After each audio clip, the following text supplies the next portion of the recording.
Good afternoon, everybody. I'm delighted to officially welcome you to this event, which is entitled the European Strategy for Universities and System-Level Reforms, Quo Vadis. For those of you who don't know me, my name is Amanda Crowfoot, and I'm the Secretary General of the European University Association. And I'm really happy to be your host for this afternoon and to guide you through our programme and our range of really interesting speeches and panel discussions. I know that many of you will know EUA very well, but I know that also some of you are new to the association. So before we get started on the main content of our programme, I just wanted to take a couple of moments to just introduce EUA to you for those for whom it may be a little bit new. So EUA is the voice of Europe's universities. We have approximately 850 members in 48 different countries. So we're not just focused on the European Union, we cover the whole of the wider European higher education area. And our members comprise individual universities from all of those 48 countries, and also the national university associations or national rectors conferences in 33 different countries. In 2020, we developed a vision for a new strategic plan and vision for our organisation, which you can see there on the slide. And so essentially, our vision at EUA is strong universities for Europe. And our mission as an association is to support our members to excel in the service to society. We do this through a number of different activities. So we carry out advocacy and we influence public policies, mainly at European level, but also some globally as well. We conduct horizon scanning to identify new opportunities and threats to the university sector. We facilitate exchange and learning and collaboration amongst our members and also support them in building their capacity. And importantly, we engage in global dialogue, for example, with our sister associations in other continents and at international level, because obviously, as well as being the voice of European universities, of universities within Europe, we're also the voice of European universities on the global stage. So that's just a quick introduction. Obviously, you can find out much more on our website if you're interested. I'm really delighted to say that this event today, we have a really high level of interest. We have almost 1,800 participants registered for this event from 78 different countries. So as you can see, there's a really high international interest. So people are engaging with this from the EU, from across the European higher education area, and also far beyond it.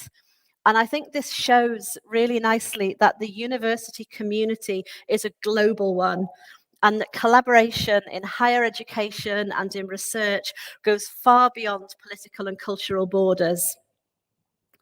Of course, if circumstances had been different, we would have been delighted to be able to welcome many of you to an event physically in Brussels. But due, of course, to the COVID situation, this was just not possible. And so we had to make the decision to switch to an online format. So whilst we were very sad to not see people in person, I think the advantage that this has is it does allow us to have a much wider reach and to really contribute to an international debate about the future of Europe's universities and the wider direction of higher education and research policies with a global outlook as well as a European and a national and a regional one. So the aim of this event is to bring together actors from all of these different levels to exchange about how to join forces and how to create a good framework conditions for strong European universities that can empower them to work in the service of society and help to tackle the challenges that our societies are facing. So the focus of the event is on the new European strategy for universities and its links with system-level reforms. To give you an overview of this afternoon's event, we're going to start with a welcome speech by our president, the president of EUA, Professor Michael Murphy. And after that, we have a slight change in the running order of the programme. First, we will hear from the French presidency of the European Union about their views on the new European strategy and also their priorities for their presidency. And then after that, we will hear from the European Commission to actually set out the features of the new European strategy for us. After these keynote speeches, we'll have 3 panel discussions, all in plenary format, and each focused on a particular aspect of today's topic.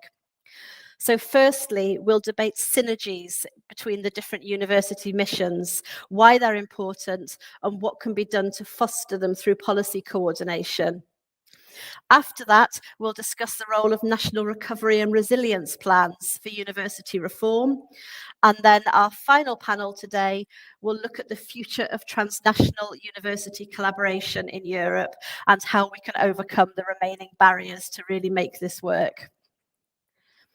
So just before I hand over to our first speaker, I'd just like to make a few technical announcements, if I may. You will have all seen the short video with technical instructions at the beginning of this session.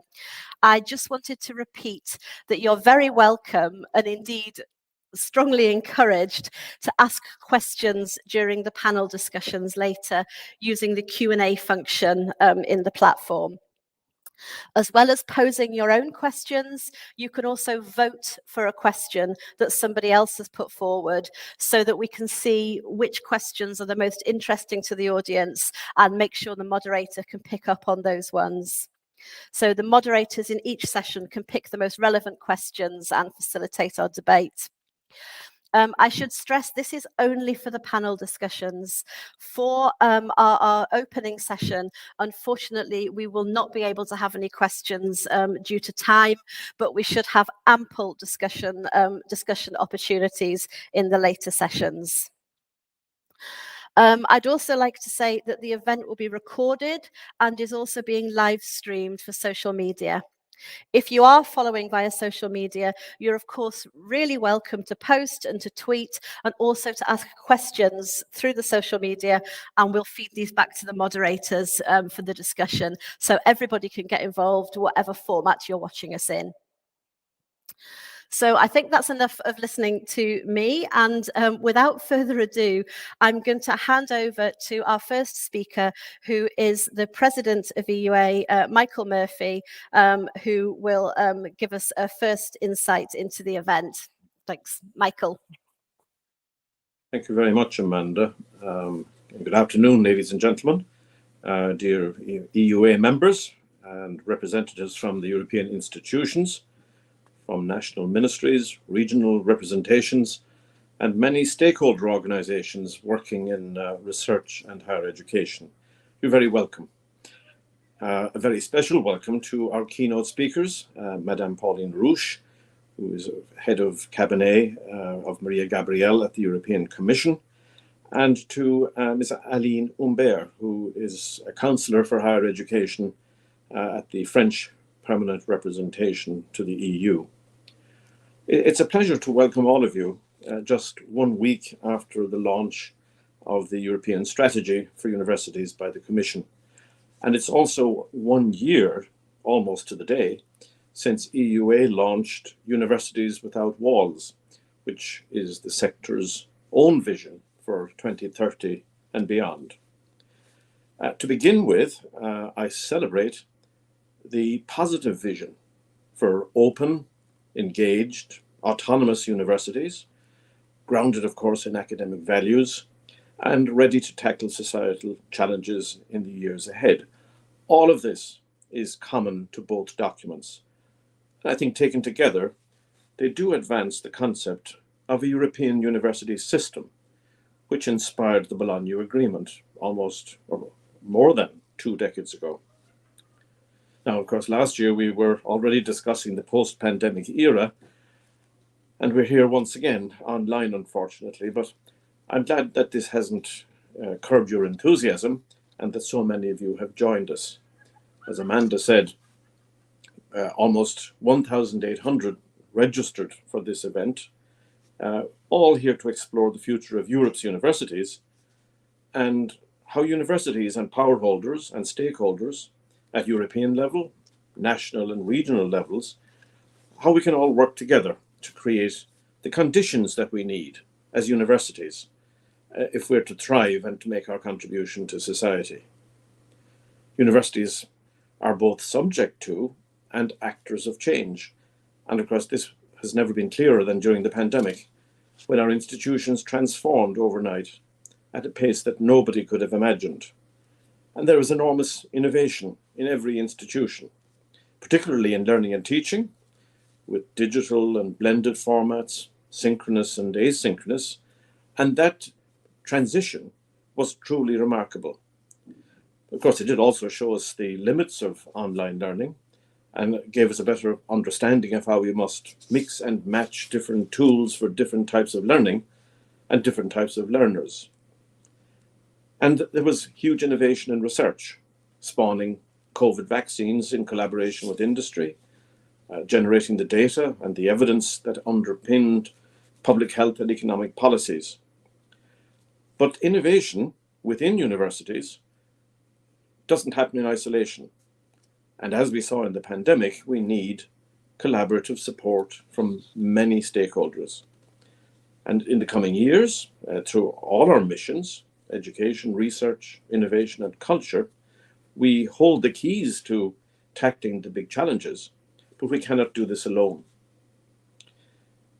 For many decades, collaboration among universities with business and civic society, within individual countries and regions, across borders in Europe and internationally, it's been a signature feature of Europe's universities. And the EU has been particularly supportive, both through policies and programs, such as Horizon Europe, Erasmus+, and more recently, the Recovery and Resilience Fund. But as Amanda indicated, our collaboration in research and education goes far beyond Europe's borders, as it must if we are to harness the collective strengths of our sector across the globe, because the challenges are global. And so it is interesting that here today we have participants from 78 countries, which is a testament to our identity as a globalized research and education community. This global reach, our partnerships with peers across the world, these are crucial for international understanding and for dialogue. And it is a fact that academic conversations thrive best and are most productive when they're detached from geopolitical power struggles. Science diplomacy will be a significant theme for 2022 in Brussels, but for it to work, it must be equal measures science and diplomacy, not science as a diplomatic tool, as a carrot or a stick, because fundamentally we believe that there must be no borders to inquiry and to learning, and borders shouldn't really feature in any of our thinking. So a special welcome to those who have joined us from outside of Europe.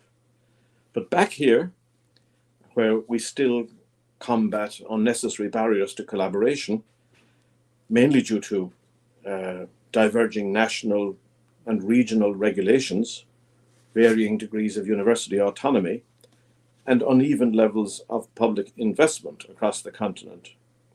It is true that for 20 years, Bologna process has made collaboration and mobility easier, at least in the education domain, but the tools and instruments have not been implemented equally in all countries. And in the research domain, there's been a similar experience in implementing the European research area. So today, the ball lies in the court of member states. The Commission's strategy and the Commission's recommendations to EU Council to overcome these barriers, it provides welcome momentum, new momentum. But national and regional reforms of the university systems and to support university systems, they remain a sine qua non for any progress.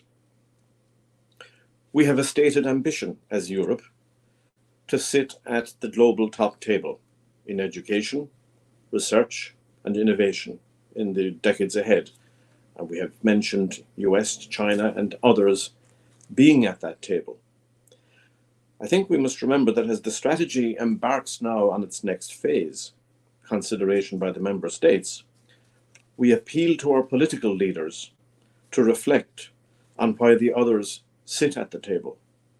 And it's because bold initiatives in those parts are not met by reactions such as are common here. We don't do this. We haven't done this. We can't do this. It's too difficult or it's too complex. The focus of others, once an objective is set, is to ask, what must we do to make it happen? What obstacles can we remove? And it's this can-do attitude that has to be seen at EU Council tables in the coming months if Europe is to be at the table, to be at the forefront of innovation in the coming decades. Europe will only be as strong as its universities will be.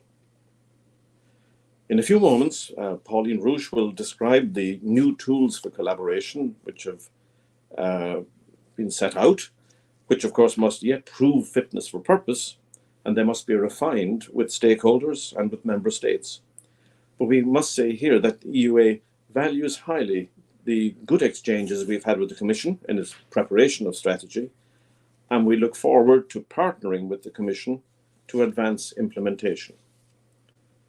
So to conclude, I welcome everybody to our symposium. The title, as Amanda has said, includes an important question, Quo vadis? Where goest thou in poetic English? It calls for direction, for a common goal, and for joining forces. And we anticipate that our speakers in the panels ahead and you in your chat box and in your questions and comments will help answer the question. So you are very welcome, and I am happy to hand you back to our convener, Amanda, in Brussels. Thank you. Thank you very much indeed, Michael. I'd now like to welcome our first keynote speaker for this afternoon, who is Aline Humbert, who is Counsellor for Higher Education, Education and Youth at the Permanent Representation of France to the European Union here in Brussels. Aline has been in this position for the last 2 years. Previously, she worked for 4 years at the European Commission's Directorate for Research and Innovation, where she managed the Research, Innovation and Science Expert Group, or the so-called RISE group, which some of you may know of and may remember. Prior to that, she's worked within the French public administration and has also held various strategic positions at French universities. Aline is here today to present to us the priorities of the French presidency of the EU Council related to higher education and research, and also to share with us France's view on the European strategy for universities. Because I know we have an international audience who may be less familiar with the workings of Europe, just to clarify that the French presidency of the European Union is basically the rotating presidency of the body where the member states are represented at the level of ministers, and France has just started at the beginning of this year with its 6 months presidency. Aline is currently chairing the Council's Education Committee, and so she's very much involved in the discussions around the European strategy for universities, and an excellent person to enlighten us today on the French view. So Aline, many thanks for joining us, and the floor is yours. Many thanks, Amanda, and many thanks to the EAU for inviting us and giving us the opportunity to discuss actually now, yes, about first of our priorities, but also of our first view about the communication on the strategy for European strategy for university from the Commission. And indeed, it's a very topical topic and a moment to start discussing about that. The Education Committee will table this text together with the recommendations also published by the Commission on building bridges for European effective cooperation in higher education next week. And so we are just at the very start of the discussion, and I'm also looking for the negotiation and discussion within the Council. But to go back, when it comes to our priorities, let me first tell or remind, I don't know whether that the French presidency program is set up within the framework of the triptych recovery, strength, sense of belonging, presented by the President of the Republic. The ambition in terms of higher education, research and innovation are declined in 3 directions, presented this very morning by Mrs. Vidal, Minister of Higher Education, Research and Innovation, to the European Parliament. These 3 directions are promoting by strengthening synergies between higher education, research, innovation, and service to society, European knowledge policies that will support economic recovery and green and digital transitions.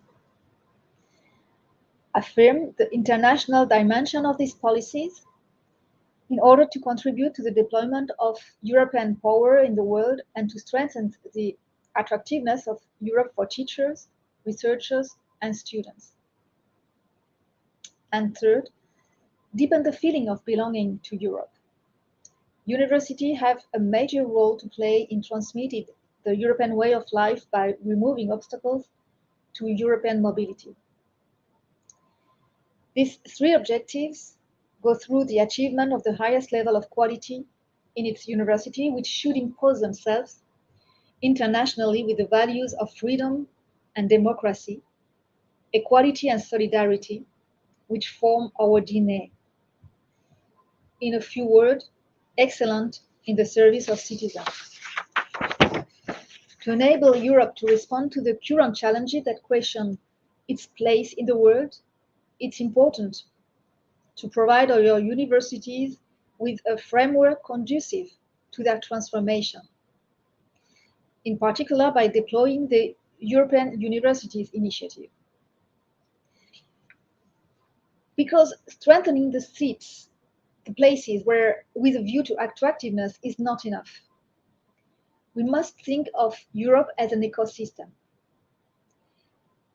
The seats and places must be networked where people and ideas can circulate.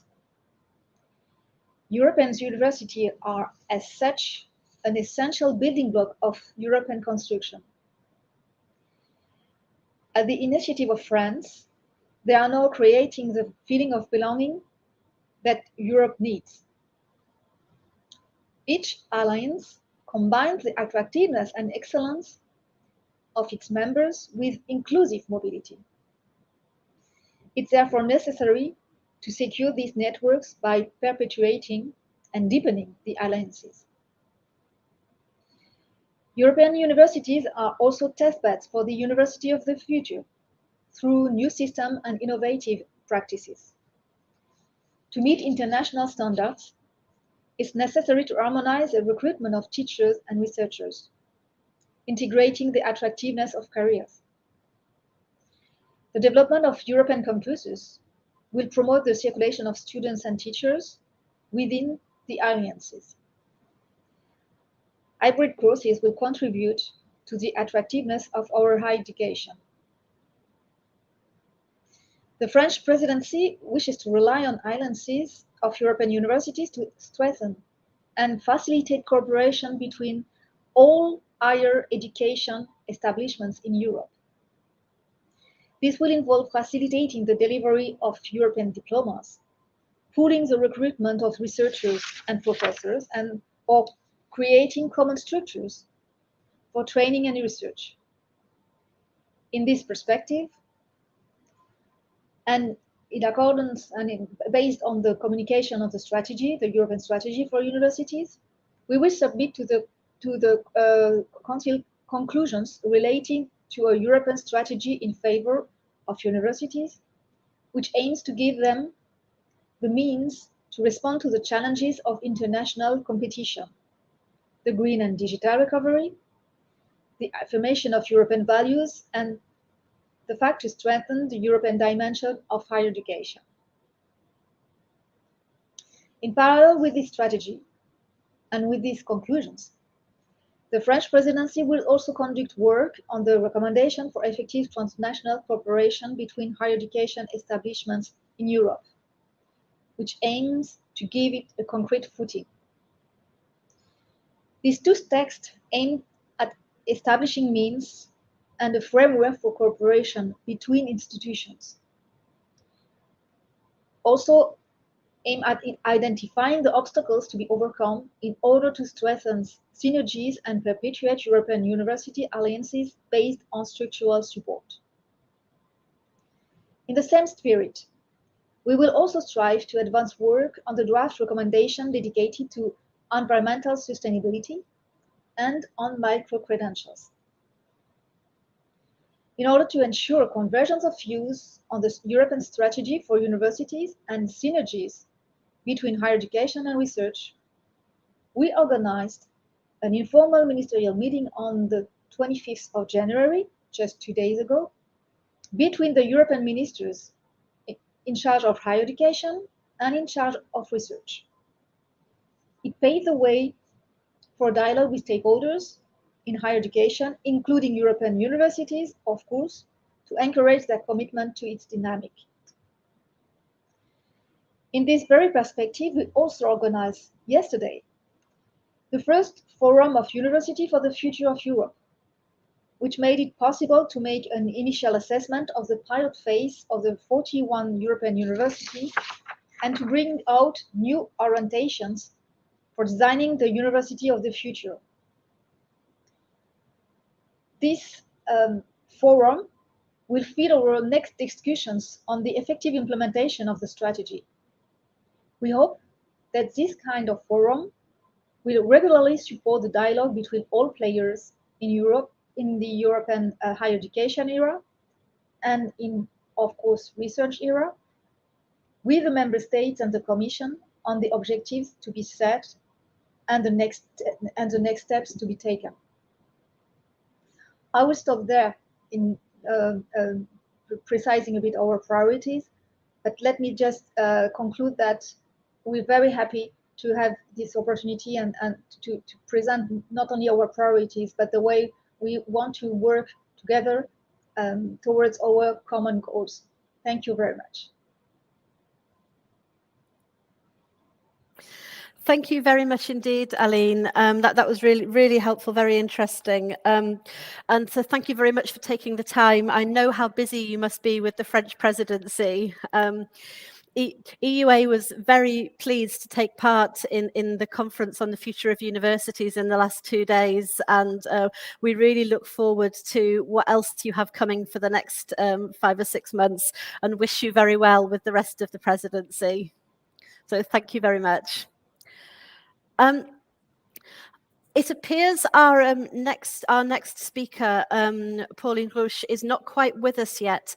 So what I'm actually going to do now is we're just going to take a 5-minute break. So I would ask you if you could just remain connected. We will just take, let's say, 5 minutes. Then hopefully she'll be here and connected and ready to join us, and we'll get on with the program. So thank you very much for your patience and understanding, and we will see you in 5 minutes. Thank you.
Случайни.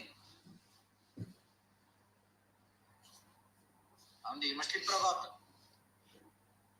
Това ще трябва да си го уреда с него при оправянето фактурата, да си поискам достъп и да имам права за това. Той става с юзернейм и пасворд и влизаш.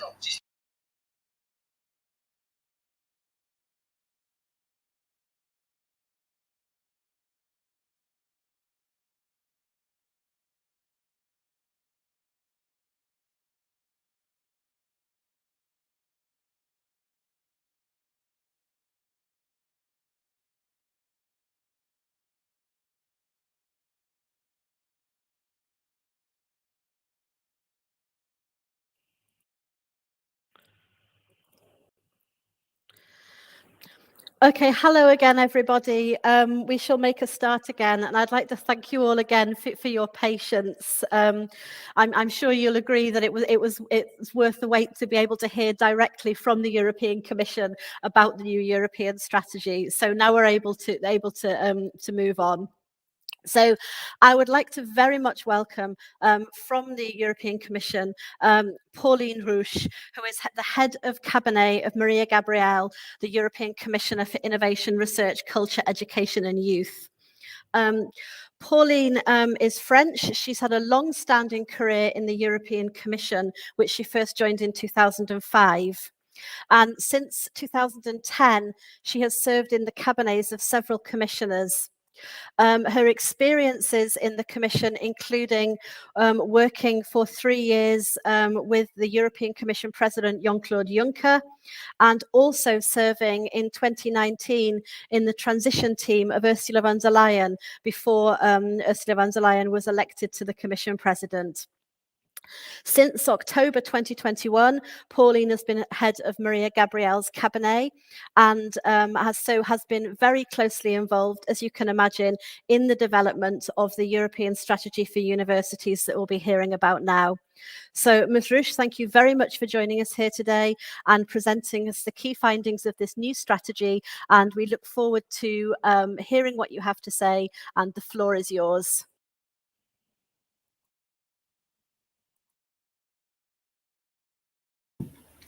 I'm very sorry. Hello, I'm not Pauline Rouch. I'm just connecting very briefly, Annalena from EUA, because we got the message that Pauline Rouch is trying to connect, and we hope to get her really in a couple of minutes back. So I hope you can still bear with us with a couple of minutes. Many, many thanks.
I don't know if the micro...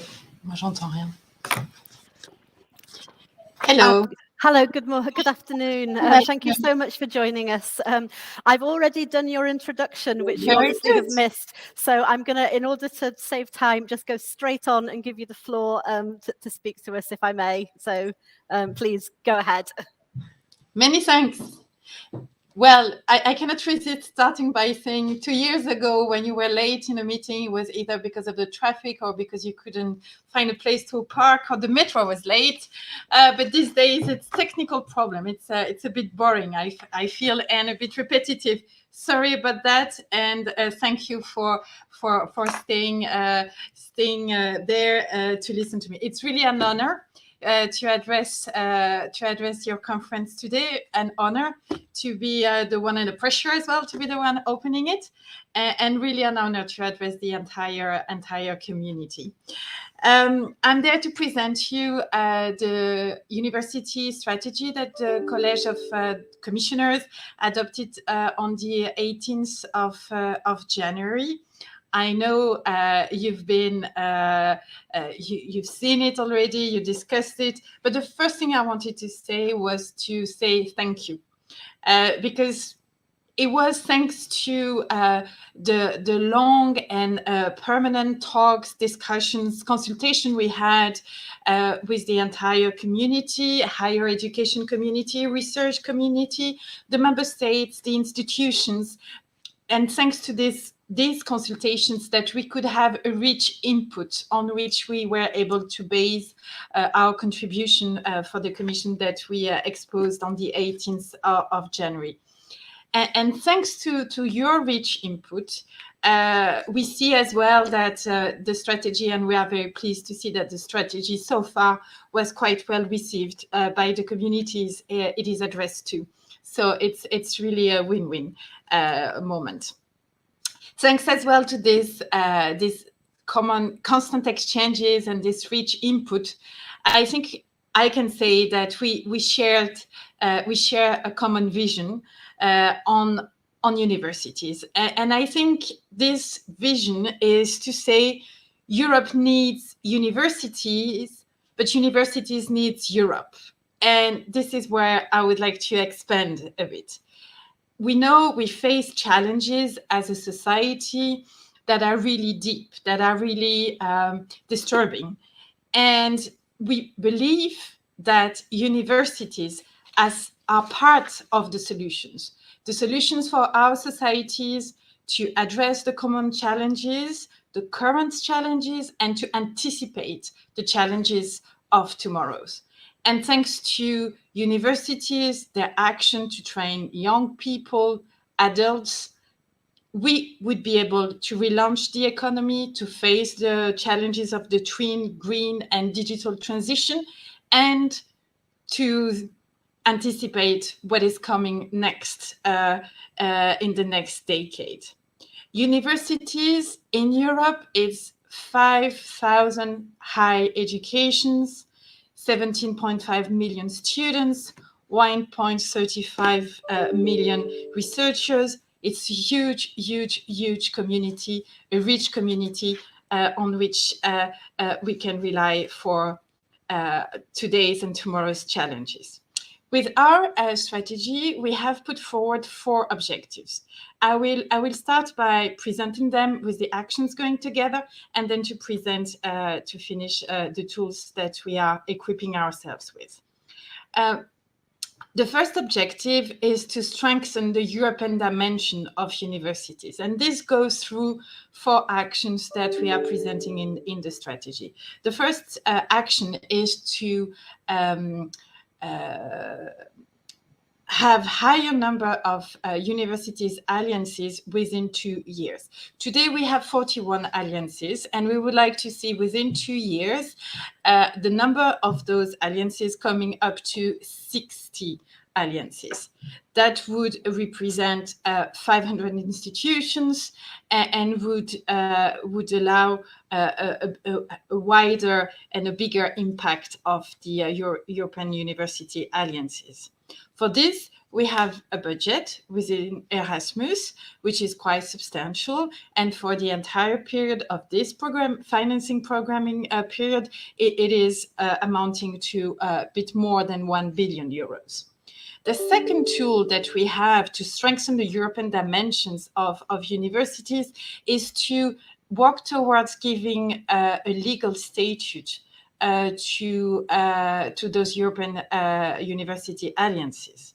And the third very important element is to work together towards a common European diploma that will make the life easier for the mobile students, the mobile researchers, to go from one institution to the other institution within the alliance and have at the end a diploma that is fully recognized everywhere.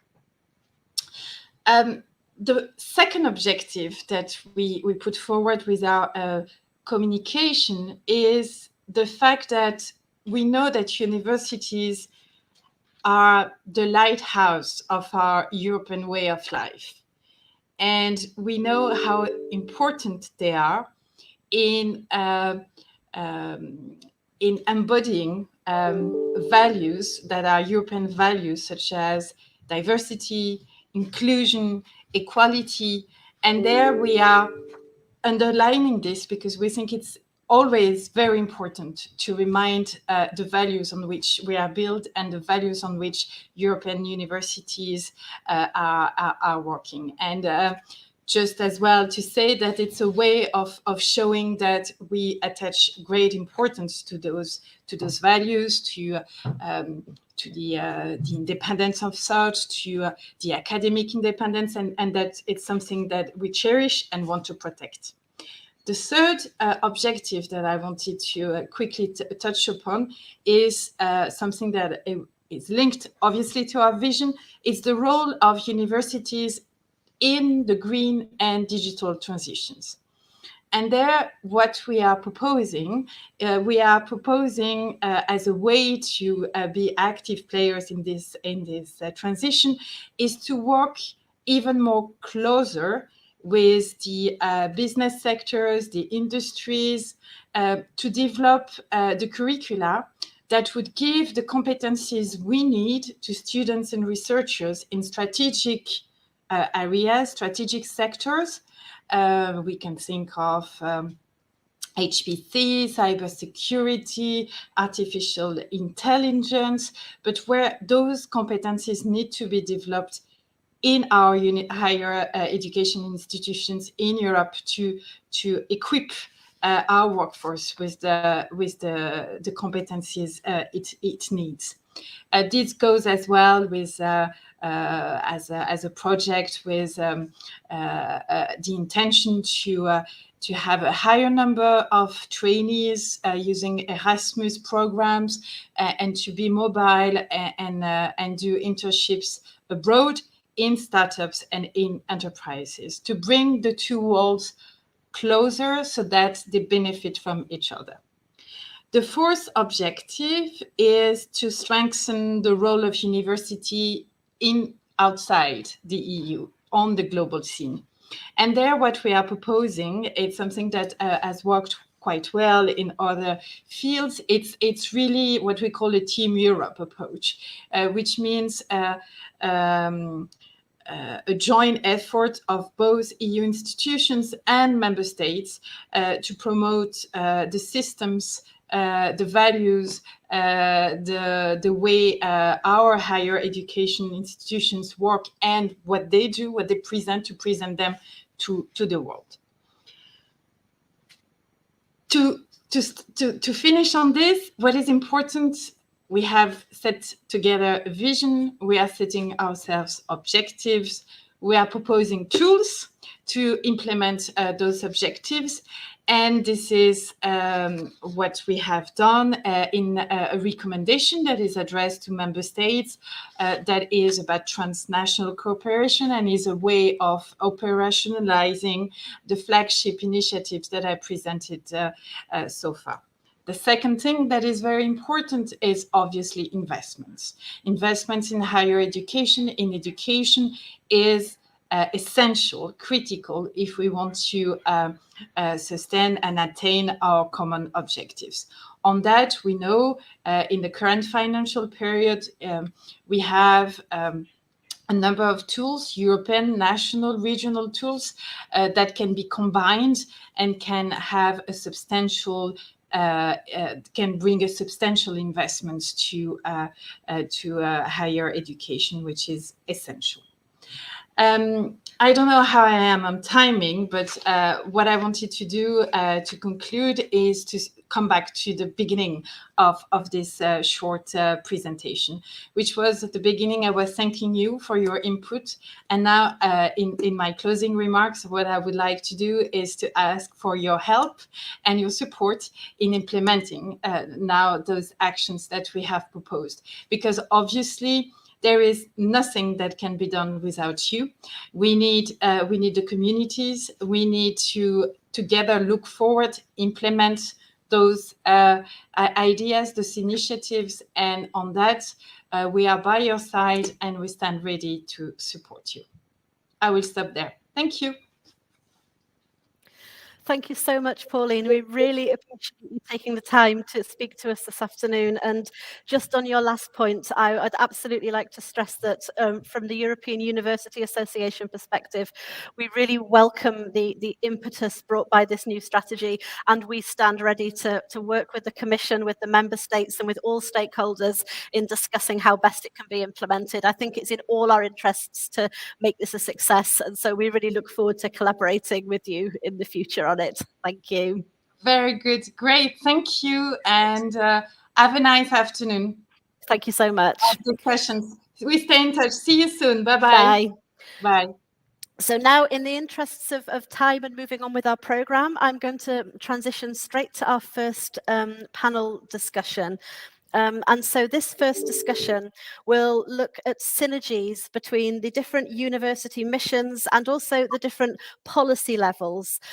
These synergies are absolutely crucial to achieving the goals that we set out in our Universities Without Walls vision for 2030, and they're also at the heart of the European Strategy for Universities. And so I think this is a really important and timely discussion. So I'm going to hand over to our moderator for the first session, who is Thomas Jorgensen, who is Senior Policy Coordinator at EUA, and he'll take you through the next section of the programme. So Thomas, over to you. Thank you very much, Amanda.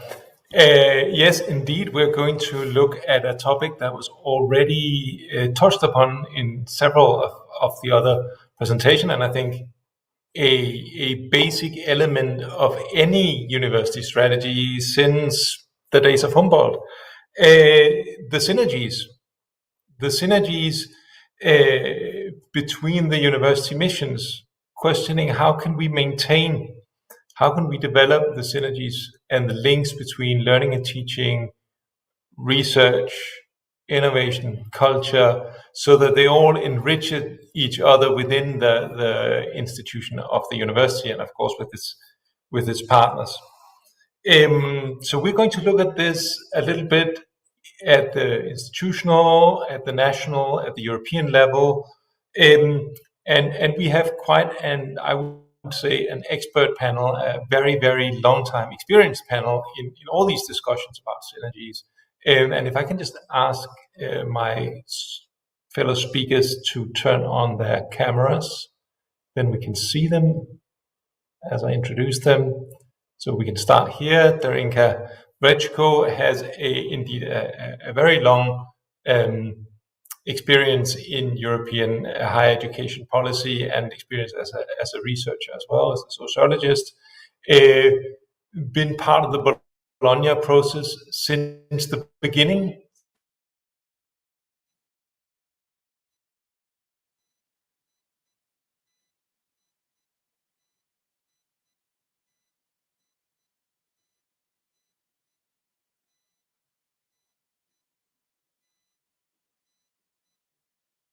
Since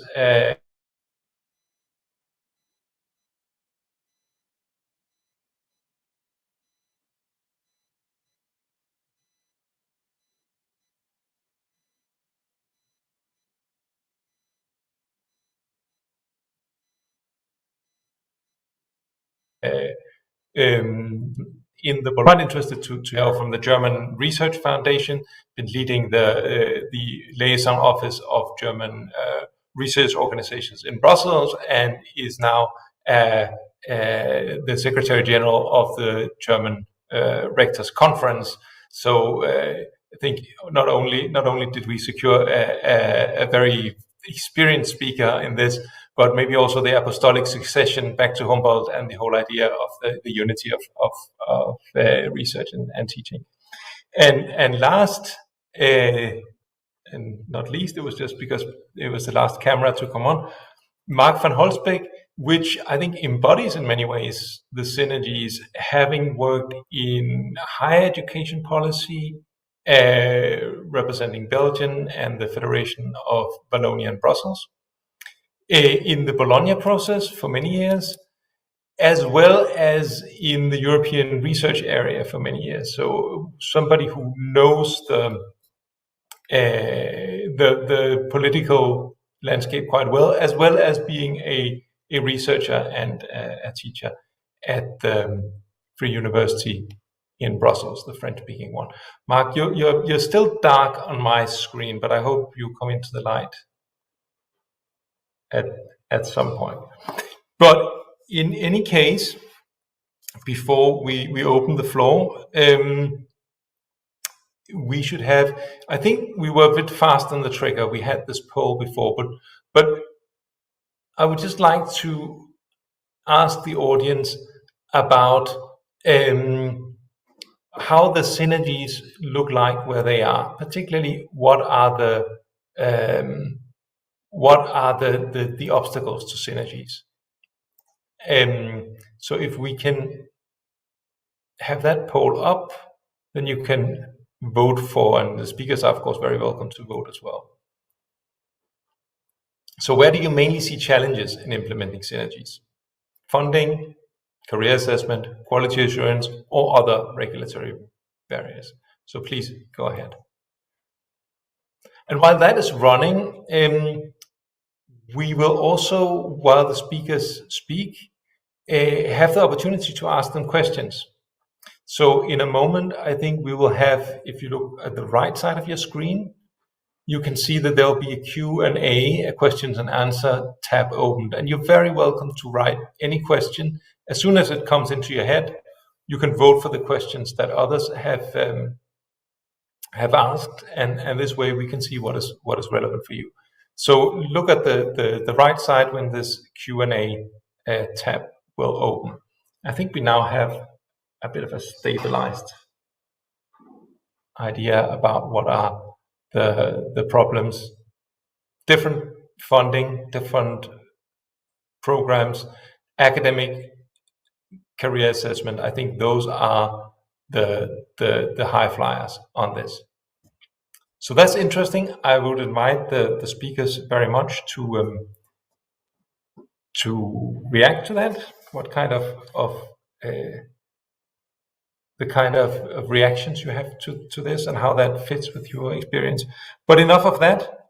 I will just give the floor to Jens Peter Gaul. Jens Peter, please. And what do you think about the synergies and the challenges connected to them?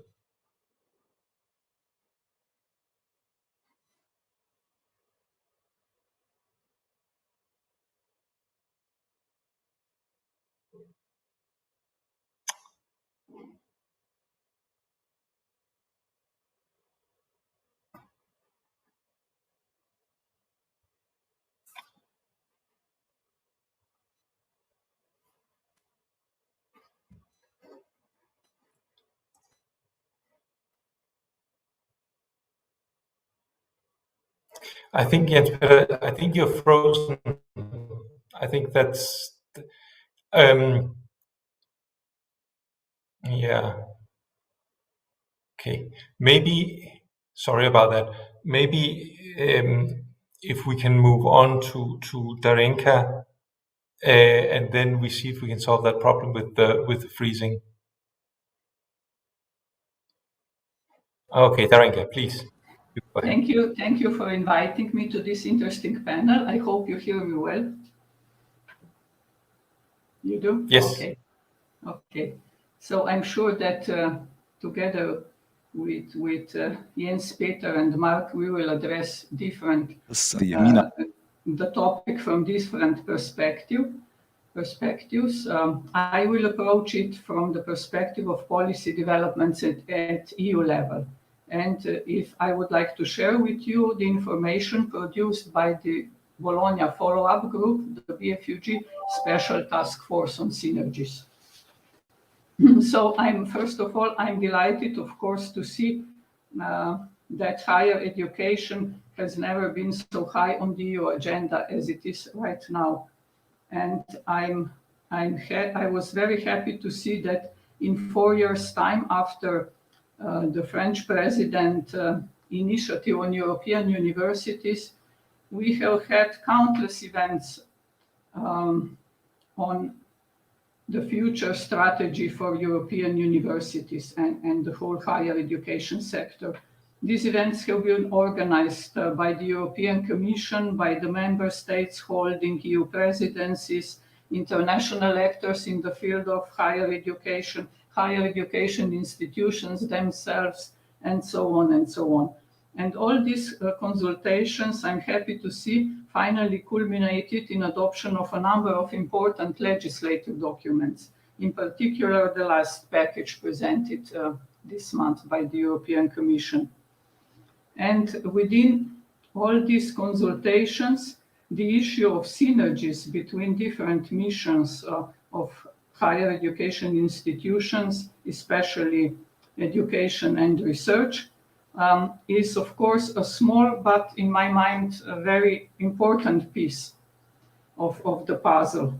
And we know that the issue has always been on the EU agenda, as well as on the agenda of the European higher education area, or the Bologna process. That's not surprising, since the developments in the Bologna process over more than 2 decades always inspired the EU agenda and vice versa. Unfortunately, at the same time, we have to admit that this priority was never really translated into action. I do hope that this will change now with the document on European strategy that is at the same time, in fact, an action plan with more than 40 measures that should be implemented over the next years. So during the first 2 decades of the Bologna process, the synergies between the European higher education and the European research area were repeatedly mentioned in ministerial communiques, but were seldom addressed more concretely. In the second decade, however, references on linking the 2 areas became more and more explicit. The last Rome communique from 2020 called on BFUG to work closely with the European Research Area and Innovation Committee on topics like research-based learning, academic and scientific freedom, and United Nations Sustainable Development Goals.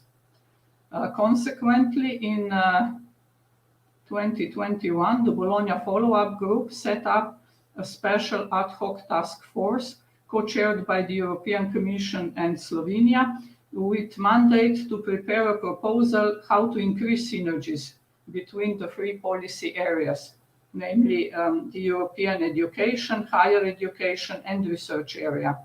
The task force then submitted a proposal to BFUG, and the BFUG adopted it in its last meeting in December 2021. So the BFUG proposal to its, I would say, EU counterparts identifies possible areas of synergies and also suggests possible methods of cooperation between the actors of the 2 areas. According to BFUG, topics that could advance synergies are the following ones: academic values and freedom of science, academic and research careers, transnational cooperation and transformation of higher education and research institutions, innovative and transdisciplinary learning, teaching and research, open science and open education, service to society, social dimension of higher education and research, and gender equality, and last but not least, international cooperation with non-EU partners and contribution to United Nations Sustainable Development Goals. BFUG, it must be said, has a very well-developed working structures. And in fact, 5 of them, namely 4 working groups and 1 task force, already expressed their willingness to work on these topics together with EU partners. Then the BFUG proposal also identifies key governance structures within the 3 areas, policy areas, that could jointly work on topics of common interest. To first think together and then act together. The BFUG proposes to have regular exchanges on information between the three areas, to mutually invite representatives of other areas to attend relevant meetings, to organize joint dedicated events, and to consider the whole higher education sector when developing policies, tools, and instruments.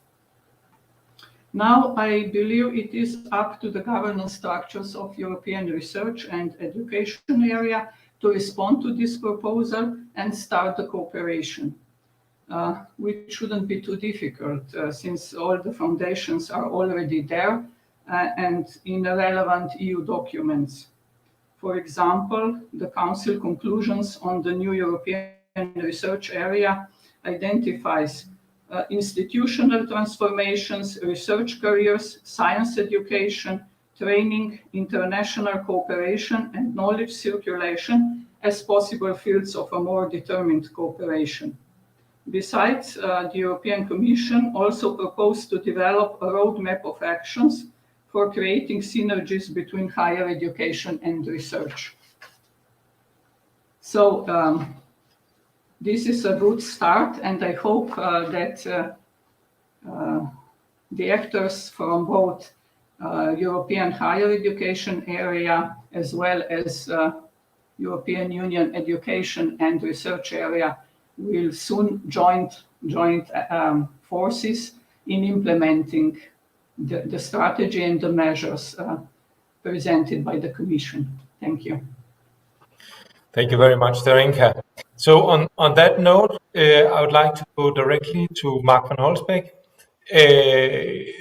about that also has the experience in these structures, and maybe can also tell a bit, what kind of coordination is necessary so it really helps on the ground. Maybe also, Marc, using some of your personal experience. So please go ahead.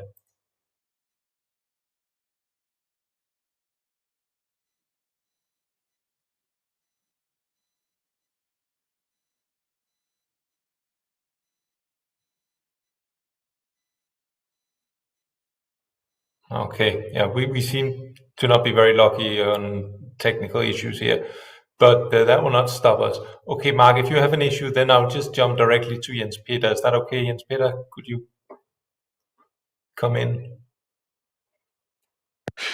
That would be fine for me. I will try to switch on the camera, and if it doesn't work, I'll switch it off and do it just as a thing without a picture. Okay, let me see if the camera works. Okay, can you see me, Thomas? Yes, I can see and hear you well. Thomas? Okay, well, try that, and if I start to freeze, please give me a signal. I'll switch off the camera and continue without it. So thanks a lot. Okay, thank you very much again for inviting me, and again, a big hello to all the folks worldwide. Thank you for your interest. I would like to say thank you for EUA for organizing that, and to all of you for joining this conference. Let me say a few words about, as an introductory point, about the strategy of the Commission as a whole, and then in the discussion we can focus maybe on the different dimensions. And let me tell you why we support it very strongly from the perspective of the German university system. It's quite clear that the universities serve society. That's the basic point. And they have these four basic dimensions: excellent research, high quality education, a strong and impactful transfer, and they also preserve and curate the cultural heritage of Europe. That's a very important point, I think. So we have these four dimensions forming together a kind of holistic approach. You could visualize it as a kind of rectangle. And this kind of status of the universities makes them, I think, unique within the institutions in civil society. If we have a look back, a short look back maybe, then we can see that the oldest university in continuous operation in Europe is, as we all know, University of Bologna, almost 950 years old. And the 9 of the 10 oldest universities worldwide are in Europe. So you can say that they represent a kind of long-lasting success story for wealth, for our cultural identity, and also for the difference between the European nations. So they are kind of Europe in a nutshell, you could say. And it's very nice and very good that the new strategy of the European Commission quotes that they are part and parcel of our European way of life. I'm saying that because looking at the strategy, it's the fourth one, as we all know. We think this has been a very, very strong move because defining universities as holistic institutions, you can say that the Commission recognized universities as a kind of partner to raise the potential in Europe. And it's not only a very strong move in that respect, and it's also a very smart move in two respects. First respect is that if you see the university system as a partner system, you really avoid that kind of backlash and deadlock with the scientific community, because it's a highly protected community, protected by the law of autonomy, and that's one of the prerequisites of the university system to function. So you always have to keep in mind, if you work with university systems, that they are structurally conservative while highly innovative in the output. And to deal with that special thing, you have to see them as a partner. So it's a very strong and very smart move from the Commission to the university system, or to define it as a partner system. But it's also, from our point of view, a very smart move in another respect, that the Commission really changed the language in large parts. They really changed the language of their strategy. The university system doesn't want to and doesn't need to be reformed, transformed, renewed, modernized, harmonized, or whatever. And it's a very smart move that the strategy really avoids this kind of wording. Don't get me wrong, the university system has to change, it has to adapt, it has to develop, like we all have to do, like every institution has to do. That's perfectly clear also for the university system, but it has to be done with the university system and from within, and not as something from the outside. So this the strategy opens up a new chapter, and the sector, I can say it only for the German university system, really strongly supports it. If we want to implement it, and that's, I think, the most important point here is, how could it be done? And from our point of view, there are a few do's and don'ts that we have to keep in mind, and I just want to point them out. We already talked about the approach that universities are holistic institutions, and there is a strong interplay between the missions, between especially research and teaching, but also between research, teaching, and transfer, because transfer is more or less a product of these other dimensions.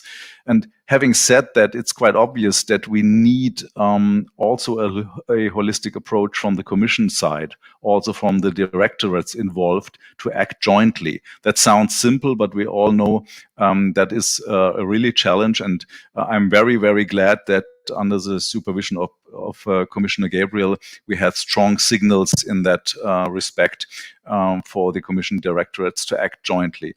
I'll just give you one example for that. I think the very strong instrument of the 20 actions now defined for the European research area, they should play a big role, or even bigger role, in the European strategy for universities too, as research is the driver for everything in universities. That's the first thing we have to look at, a holistic approach also within the Commission. The second point is that we need a kind, from our point of view, a kind of fair pan-European approach. Let me explain what I mean with that. You could look, for example, at the big field of teaching. If we look at Germany, we tend not to speak of education, but of formation. In Germany, it would be Bildung, the German word. I'm not quite sure how we could translate it, but it would mean that to study at university wouldn't reduce you to acquire some skills, but would try to turn you into a kind of creative person who is able to deal with the insecurity that is waiting for every one of us in a creative and problem-solving way. So it's a kind of like rather even changing the person in a bit, and it's always research-based. Though that would mean the study course would not be reduced to learn some skills. It would not be simply following the idea to satisfy the undefined and ever-changing needs of the labor market, and it would not be able to be replaced by a system of micro-credentials. These are important instruments, but they can't replace a study course. So this is the German perspective, the perspective from a very large system, which also has a very strong vocational education, but that does not necessarily fit for our partners in Europe. So we think that one second very important prerequisite for implementing the strategy would be to build bridges between the different university cultures throughout Europe. And it's a very good record by Frank Zappa, but for us, the most important message is no one size fits all, because we have to stay flexible and preserve the cultures. The third one would be, the third prerequisite would be, we would really recommend to have a bit more of emphasis on the cultural heritage. What we think is important to have culturally educated and value-based young generation coming up, and that would make it necessary also to have a strong emphasis on the humanities in the university system, not only on the technological side, but very strongly also on the humanities. My fourth point would be to, let me be a bit blunt here, to avoid simple paradigm changes. It's so tempting to say that, let's say, open science will save the world, or a new research assessment system will save the world. These are very strong building blocks, and we have to deal with them in the future. It's quite clear, but they alone will not save the university system. And we have to be very careful to say we'll change the whole system under one paradigm. Again, don't get me wrong. I give you an example from Germany. We are strong advocates, for example, of open access, and I guess also kind of forerunner in that respect. And we will be following that very strongly in the future. But we have to be careful if we change the paradigms overnight. So we need a development together with the university system. My last point, my last prerequisite for an successful implementation would be that we need a kind of supporting governance too. And I'm very grateful for the signals I heard from the French presidency and from other countries that a kind of analog system to Iraq may be harmonized with the BFUG group for the part of education. I'll stop here as we are running out of time. We're ready to implement this strategy, and I'm very grateful for the opportunity to tell you some thoughts from the German perspective. Thank you very much. Thank you very much. And it's not every day that we have Frank Zappa quotes here in EUA events. So that's always a welcome innovation. Okay, without further ado, because we're a bit short on time, Marc, please go ahead. 5 minutes.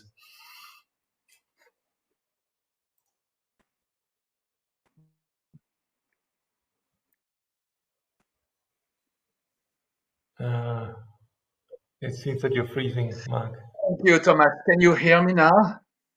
Now you I can hear me? Yes. I mean, can the audience hear me? No?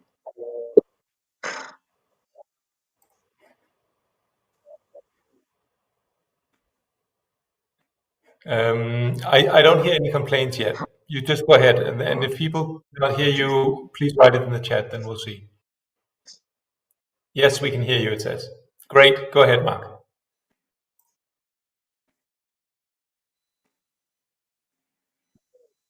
You can hear me? Okay, okay. Fingers crossed, and I hope you will hear me during 5 minutes. So thank you very much. So, so yes, I would like to just, and I couldn't hear, unfortunately, the two previous colleagues. I see some people can hear me and others no, so I will go on. I cannot do otherwise. Sorry. Regarding the synergy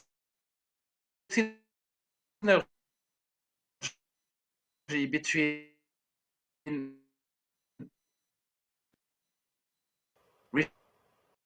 research, Yeah, no, now we can't hear you again. Maybe if you turn off your camera, that would help. And research education and innovation.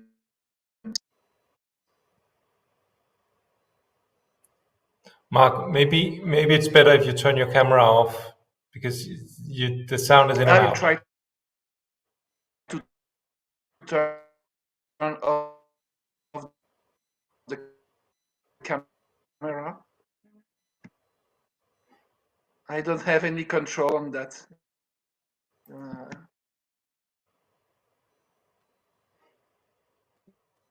Yeah.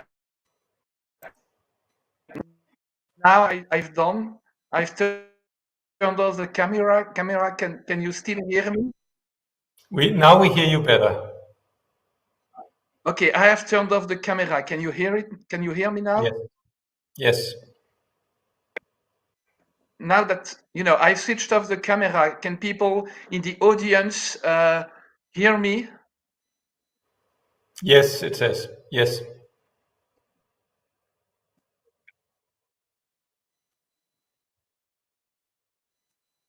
Yeah,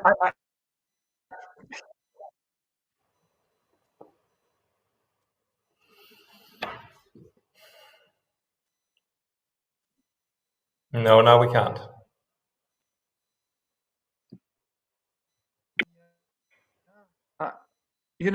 I'm trying to.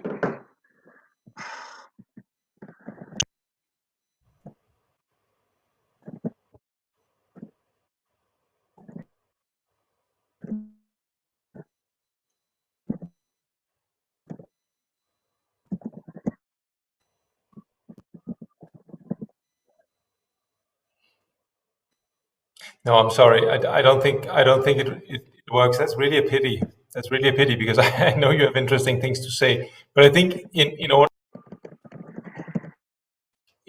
that we also get a little bit of interaction and questions, because there are at least a couple of questions that I really like to ask. So I'll just go ahead with those. And Marc, if it gets better, then you can also come in with some of your points about this. There are some questions that we'll get back to later because they're more about transnational education. But there are two that I think are important. First, from Ben Youngblood about time. Well, academics need to do a lot of things.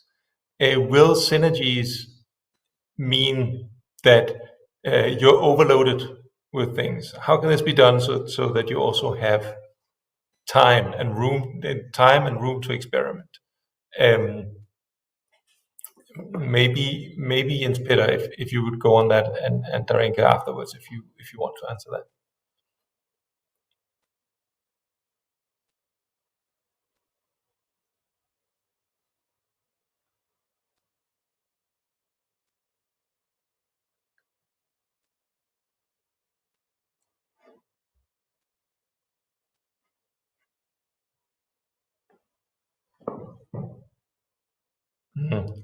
We have issues again. This is very annoying. Okay.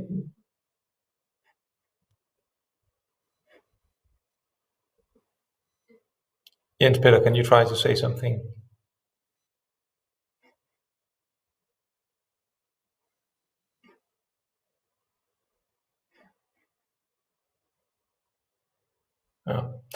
Darinka, do you want to say something about?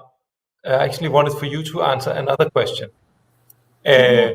which comes from Ivan Leban, who asks, the QA standards we have.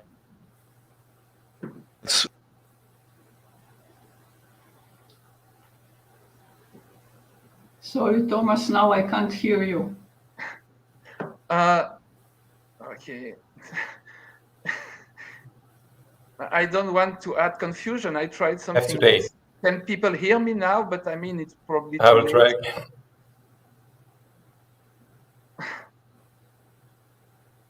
Now it's quite funny because I Now we can hear you. but I But you cannot can come in on the questions. Yeah. Okay. Now people say they can hear me I'll well. try something else. Thomas, people write in the chat that they can't. Yeah, now it's perfect for you. Now it's me that's wrong. I've been told all day. Thomas, Okay. do you? I'll try like this. I hear you. So now, now people can hear me, but I think it's now okay in regard to.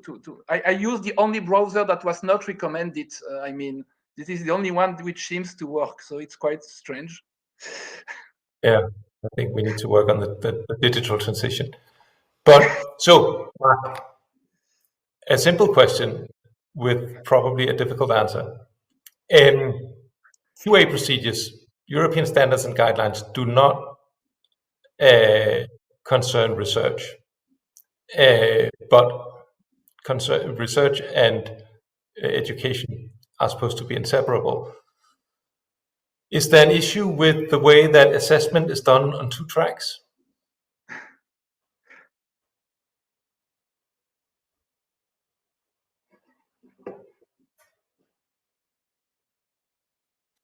No, you can't hear me? It seems that the 2 other ones cannot hear you, Thomas. Maybe that's just a suggestion. Maybe because we only have a few minutes, maybe I could just present the few things I wanted to present.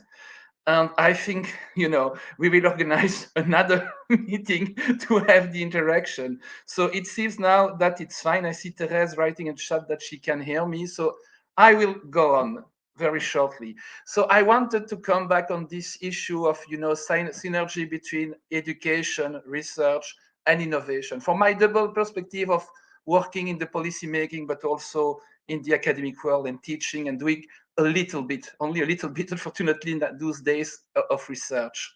So, I think nothing is really new in this regard, but nevertheless, I think that open science, it's not a revolution. It has been progressive. In my opinion, universities are open to the world since the Middle Ages, at least.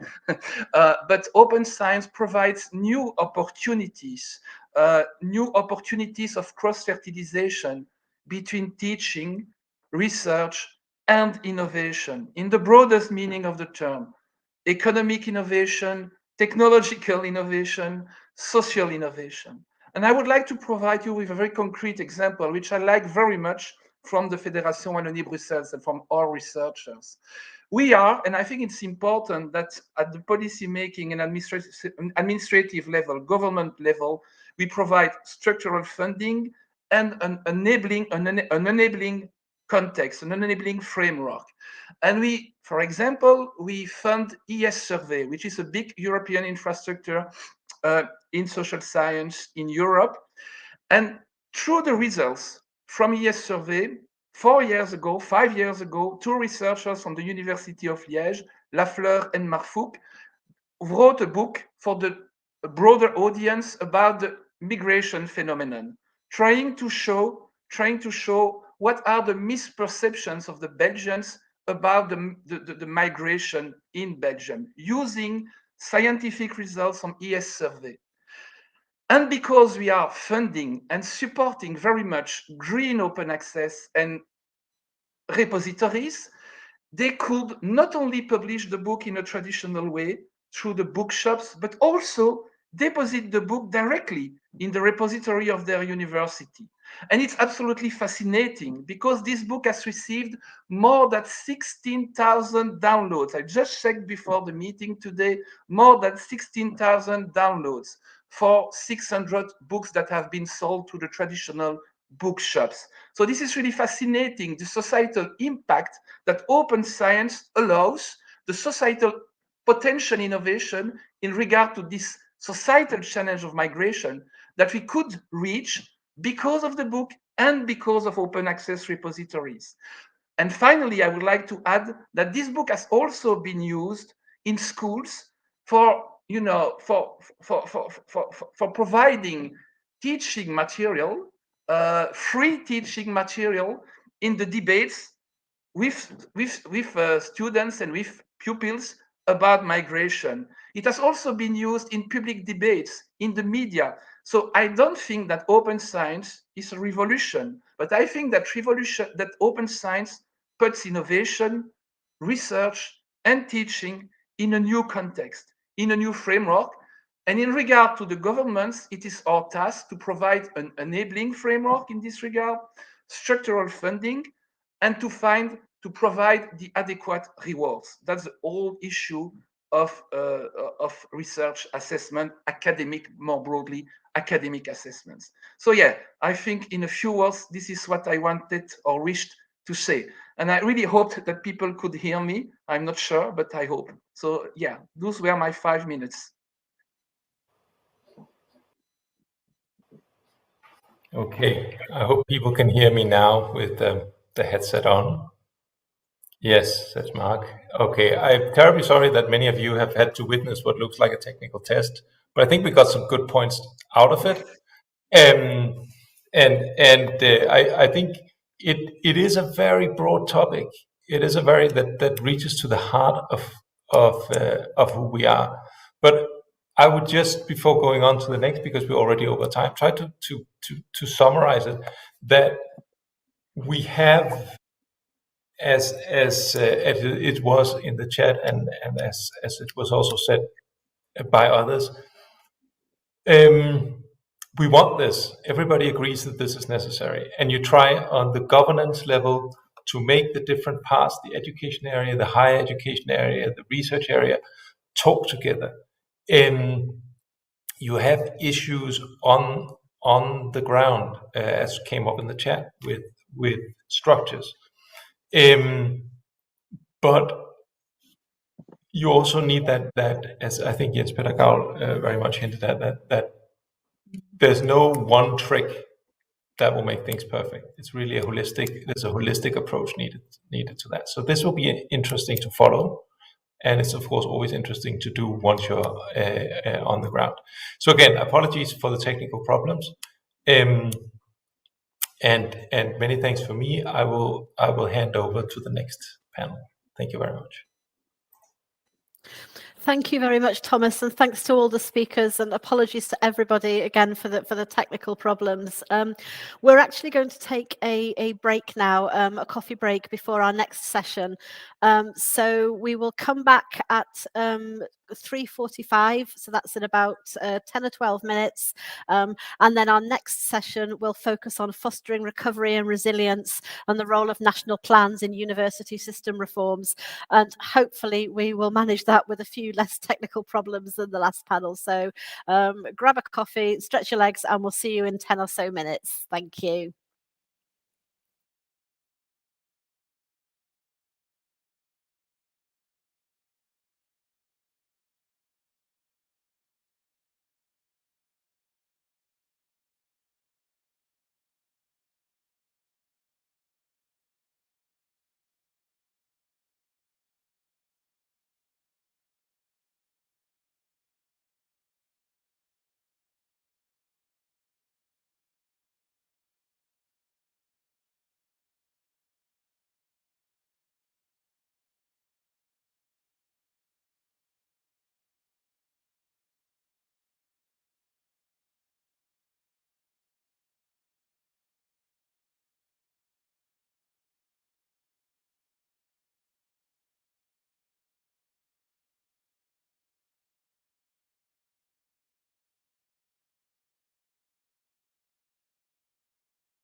Okay, hello again, everybody.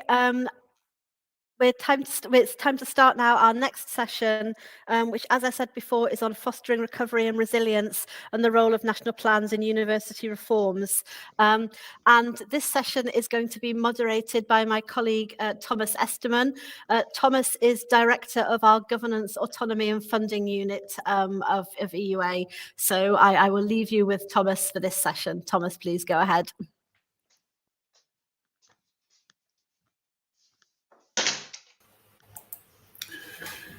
Yes, good afternoon.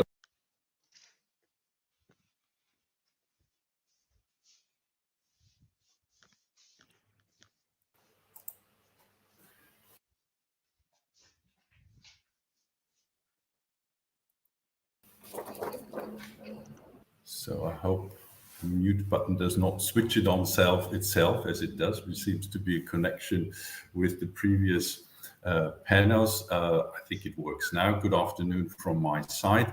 I'm delighted to moderate this panel where we look at the role of national plans from the Next Generation EU package and the impact it has on the higher education system reforms.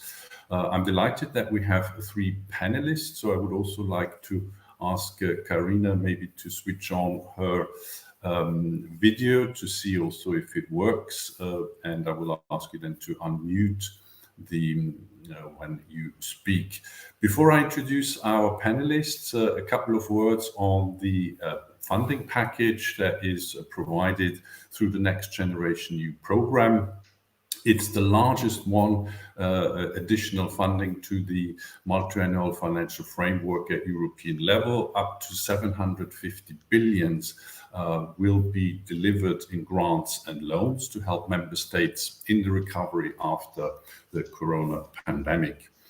The money is allocated in different packages, and member states have different amounts. The biggest packages go to Spain, Italy, France, and Germany.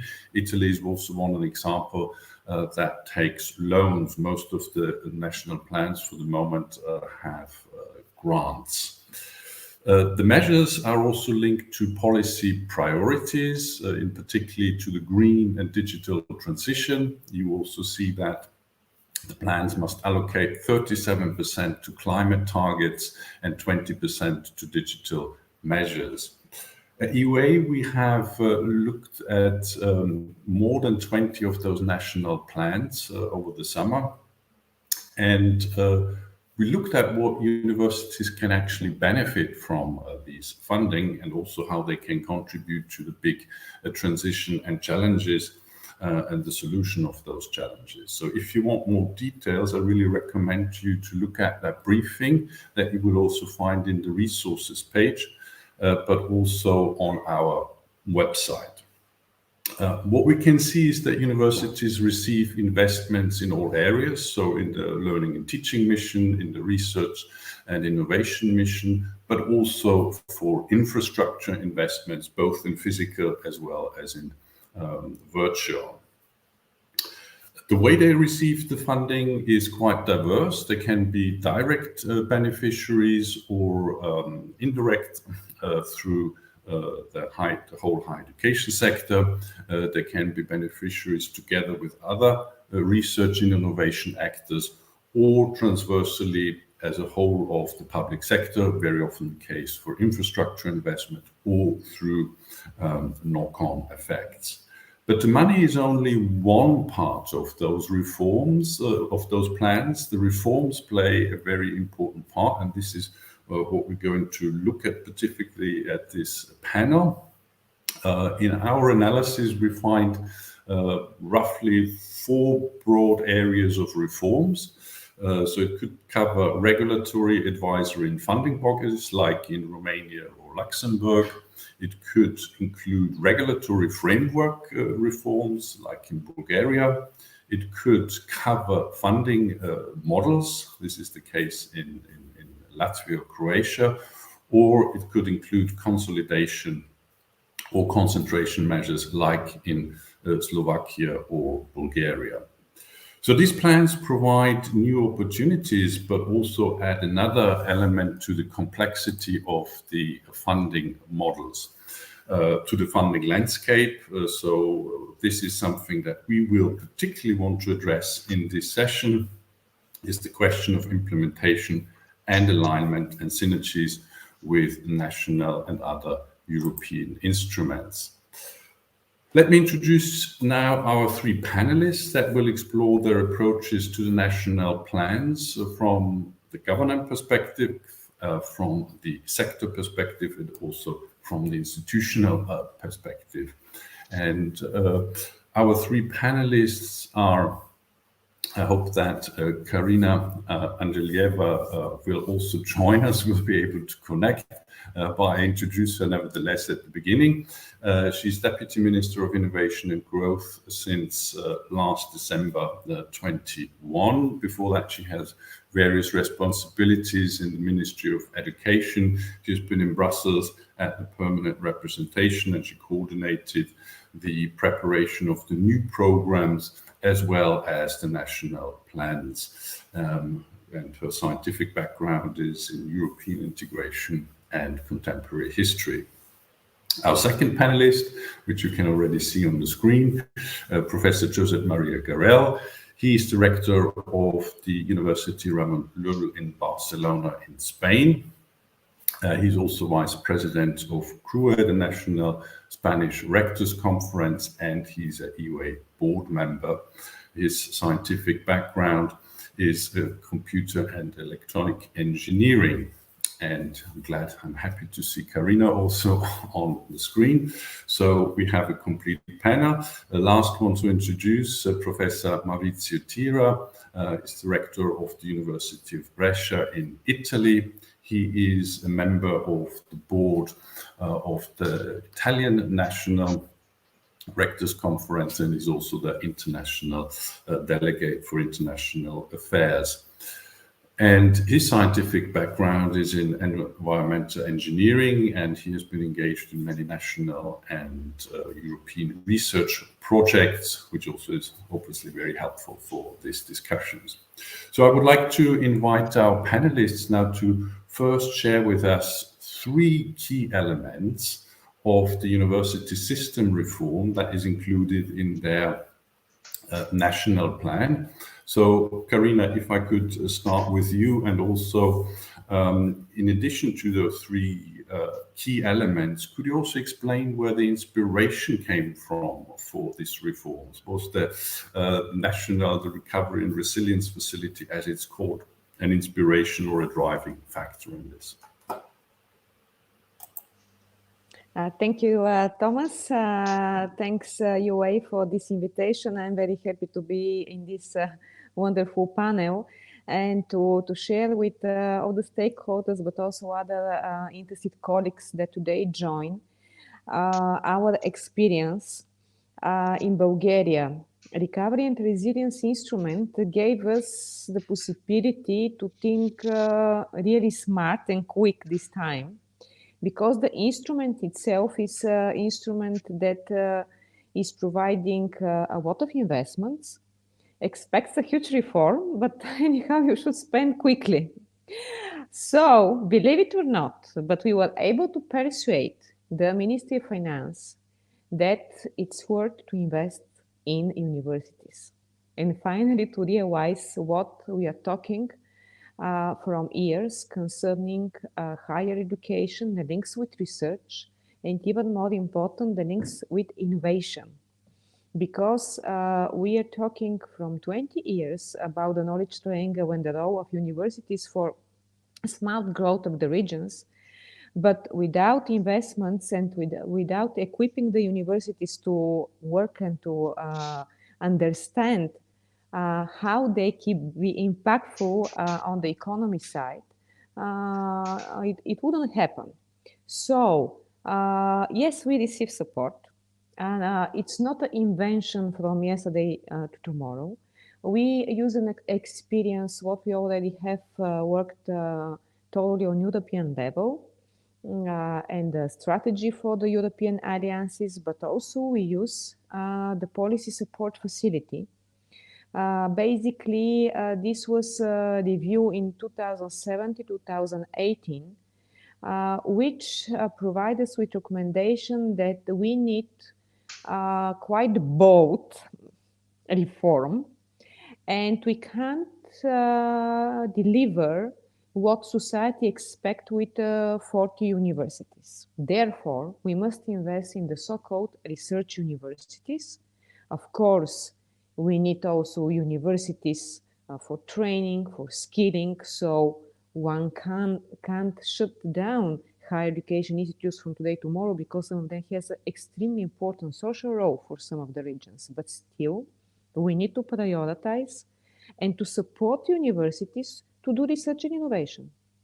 Otherwise, they become something like a very professional vet higher schools. And like this, we just can't progress on the transformation side. Therefore, we use the Recovery and Resilience money to support 7 research universities. And we were inspired from different models we saw in Europe, such in Netherlands, in Sweden, but also in Switzerland, also outside Europe, such as Israel, to foster 5 key elements. First and more important, to support, to mirror basically the ERC grantees. So we will support these 7 research universities to choose a particular areas like missions where they would like to enhance reintegration of experienced researchers and to have a small ERC grants so that they can really raise the excellence impact. Secondly, and this is very important for the research universities, we'll support them with research programs. The idea is, and the money we are providing the universities is around 10% of the budget they receive from 5 years from the government. So basically, we are really putting a lot of money in the first 2 years to make a kick in their research agenda. So they will have a very strong investment to develop their own research programs. And do you know, even more, to fund themselves competitive courses within the university. So we require from them to develop capacity to research management, because this is one of the problems nowadays, and the very low and weak participation of Bulgarian research organizations in Horizon Europe, for example. And then comes the new things I wanted to share with you. Obligatory component is for these universities to have their accelerator programs, incubators, so that research is not perceived anymore as only for PhDs and above, but we already involve students in accelerator programs.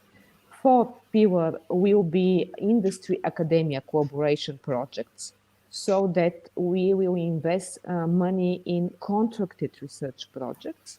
And last but not least, the 5th element will be internationalization and mobility exchange. Bulgarian government committed not only to spend this money, it's not about spending, as I said, I hope it's investment, because this is ensuring in the new strategy and the new law on higher education. And after the Recovery and Resilience Fund finish, basically we are committed to continue funding 10% of the public allocation for the universities to be for their research program. And on every 3 years, we will make an international peer review of the universities, so that to increase the competition, maybe someone will drop, but someone will raise to the research university list. So like this, we would like to have inclusive approach, as I said. We would like to merge even higher education institutions, but not to shut down, because we need more education and we need facilities to skill and reskill. But nowadays, universities is also Karina, about research. sorry, I need to interrupt a little bit, because we already, you already talked about some of the implementation aspects and follow-up, which we will then discuss a little bit later. I also would like to mention that we also have in the resources all three plans from Bulgaria, Spain and Italy in the resources page, so you can have a look if you're interested in more details. So thank you very much. Josep Mariya, in Spain, as I mentioned in the introduction, quite a big package on the national plans. Could you very briefly touch upon three key important elements from your perspective that these plans have for universities, and also very briefly where they were inspired from? Thank you, Thomas. Good afternoon. Thank you very much for having me in this panel.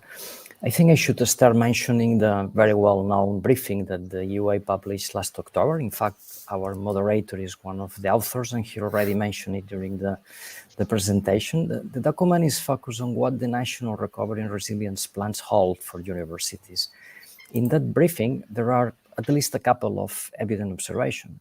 First, the level of information published, and by that I mean the details that contains the public documents. So the level of information is completely different from one country to another.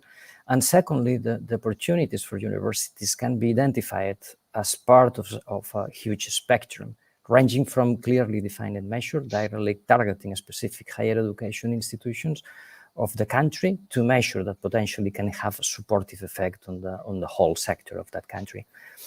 I am completely sure that if you read the Spanish National Recovery and Resilience Plan, you would agree with me that, leaving aside some specific cases, the general rule is that you need to look for opportunities for universities. So what I am saying is that you will find general measures in which universities can participate, but not any specific one detailed. And it is a contextual thing that you need to know. The term education in Spain not necessarily always include higher education, or at least the learning and teaching activities of the universities. I mean that it's much better to find the term universities associated to education in order to clearly knowing if the plan is counting on universities for this topic or not. With all this in mind, I really don't know where the inspiration came from to launch a public consultation and did lots of bilateral dialogues with several stakeholders before starting the process of reforms. And just one, and let me stress that, just one of the stakeholders involved was CRUA, the Spanish National Rectors Conference. But what is important to know is that from CRUA, so from the representation of the majority of the Spanish universities, you have been trying to put in the political and social agenda the need for university reforms. And what really happened is that nothing moved until the eruption of the Next Generation program. In this sense, and beyond possible funding, the corona crisis has represented a motivation for starting the necessary reform process.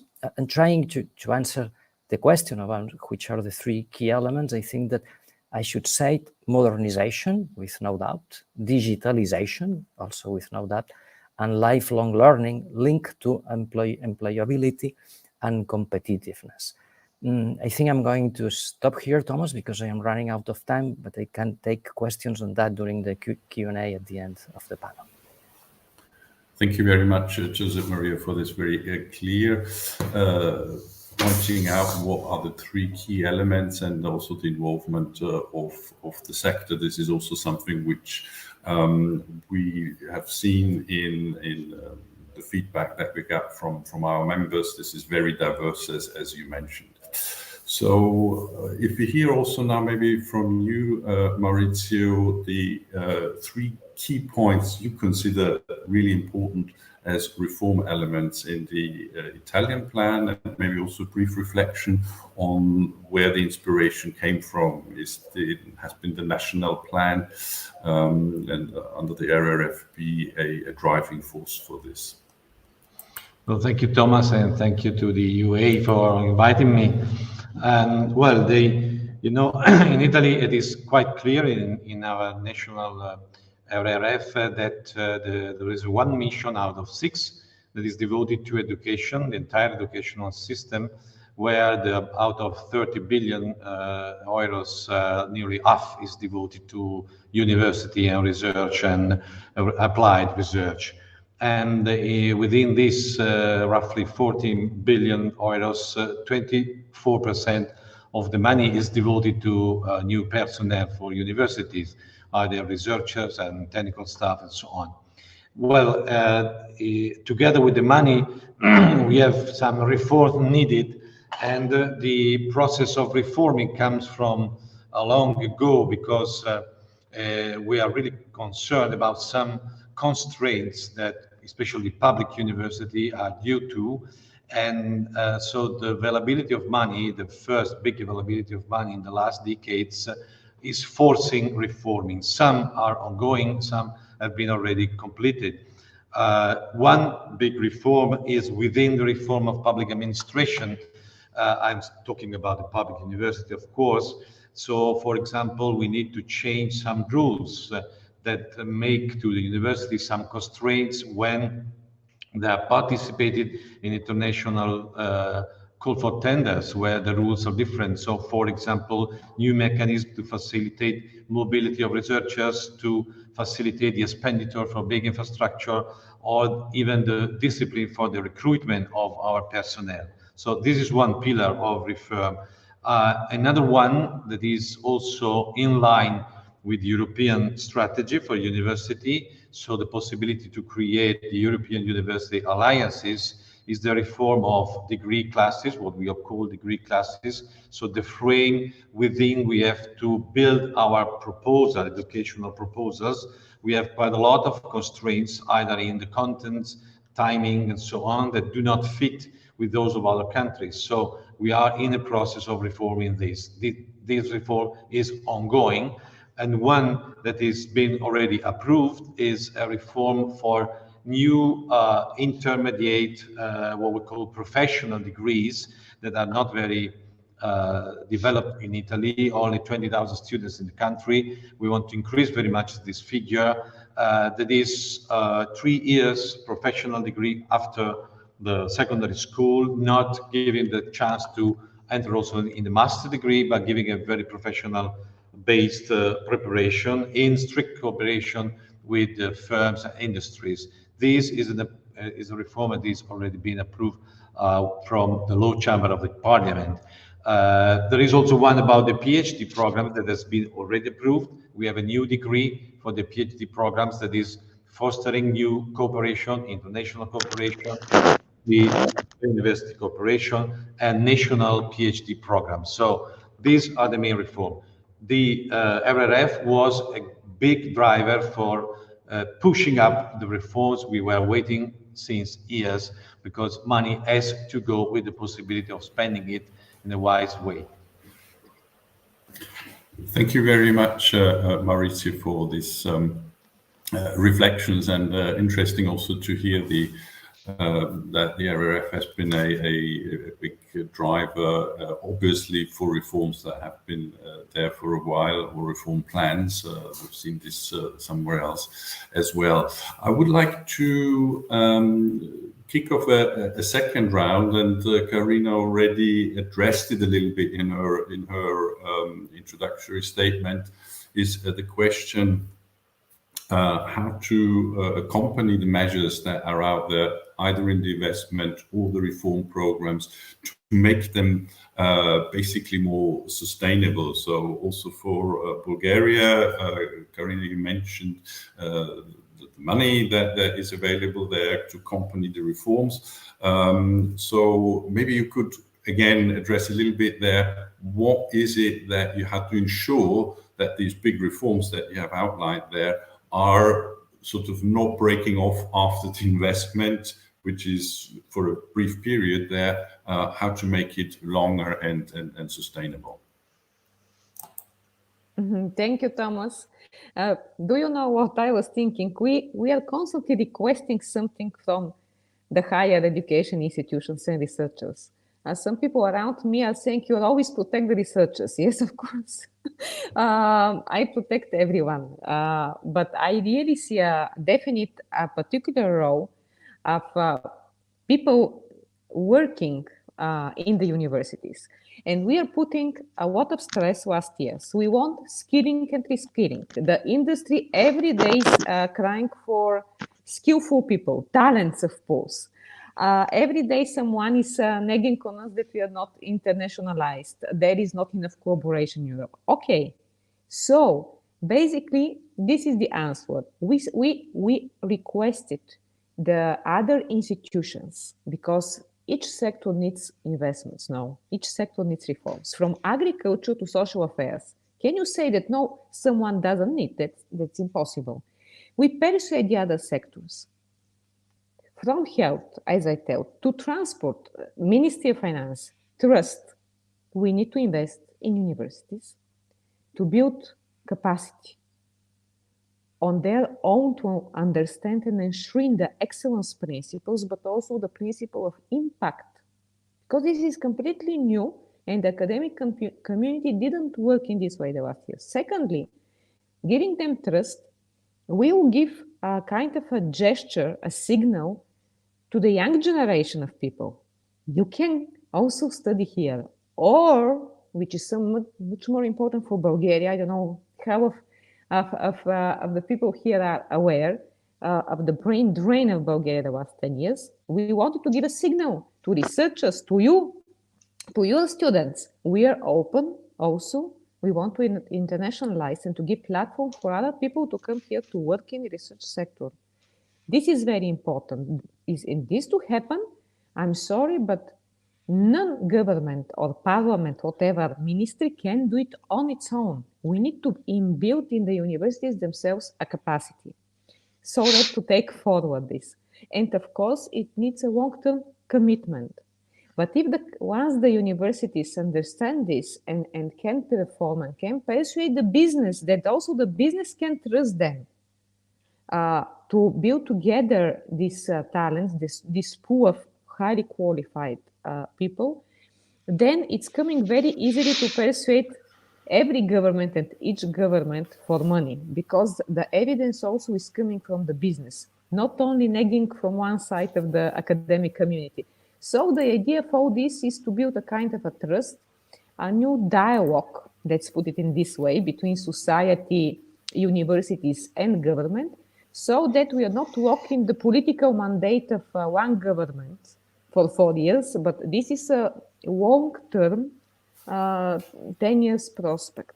This is very important. Recovery and resilience instrument is short-term injection, fostering reform and investments, but also it's giving a commitment for the long-term understanding of each changing whoever government or political party. This will be very nice to be understood, not only in one member state, but in all member states. I think that's a very important message. Thank you, Karina, for the long-term investment and the long-term stability of whatever you plan and have kickstarted with this plan.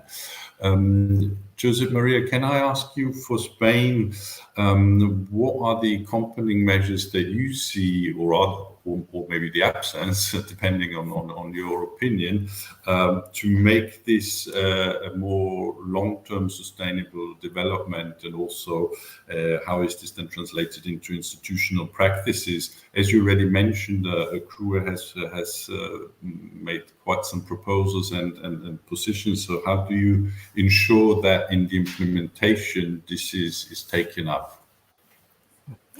Well, let me start saying that as far as I know, CRUA was not involved in the elaboration of the first version of the Spanish Recovery and Resilience Plan, but what we did was to work with the initial proposal in order to clearly identify how universities can contribute to the objectives of that plan. I mean, not only identify the possible opportunities for universities, but to identify, and that's important, how universities can help executing the plan. I think that the second is better than the first. And we made a proposal that was elaborated considering a previous document in which we outlined the reasons why the Spanish university system needs reforms, and also we outlined which kind of reforms we need. I'm talking about a document that with the title University 2030, with a very similar approach to the University Without Walls document that the UA published.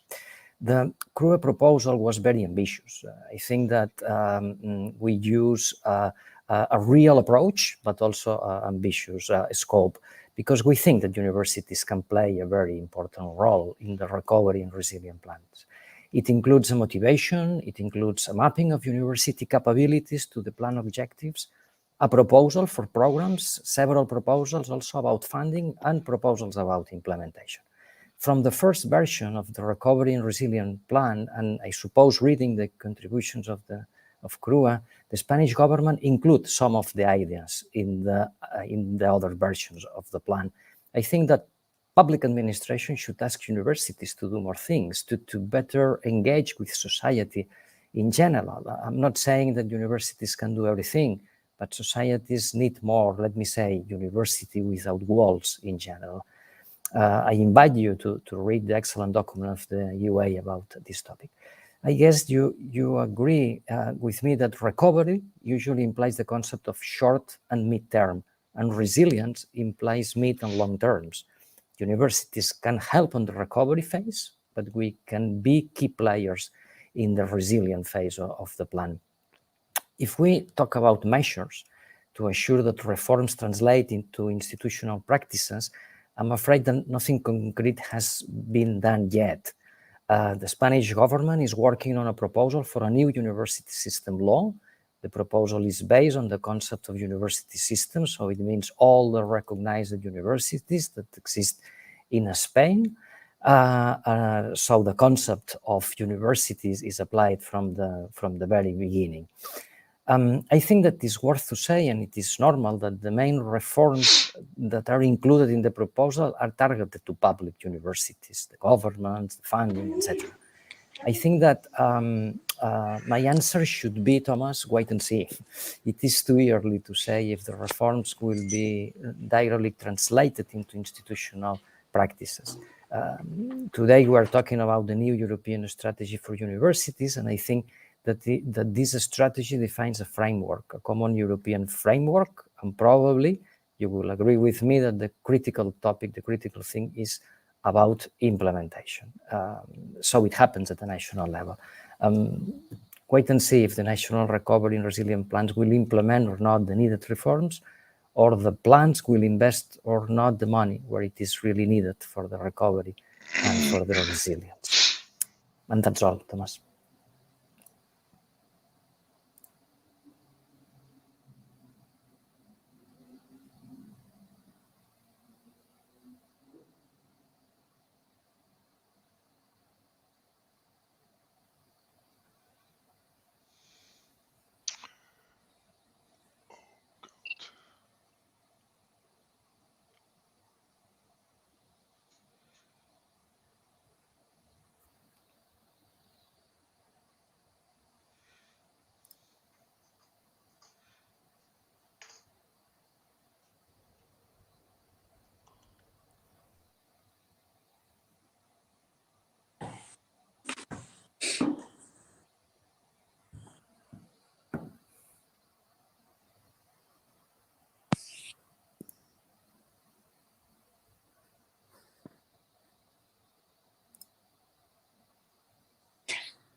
Hello, everybody. I am jumping in for Thomas, who clearly has a little bit of an issue, but we were just about to continue with Maurizio Tira and to discuss the question of the sustainability of the reforms that are now undergoing with the Italian reform plan. I can't see whether Maurizio can come back to the screen.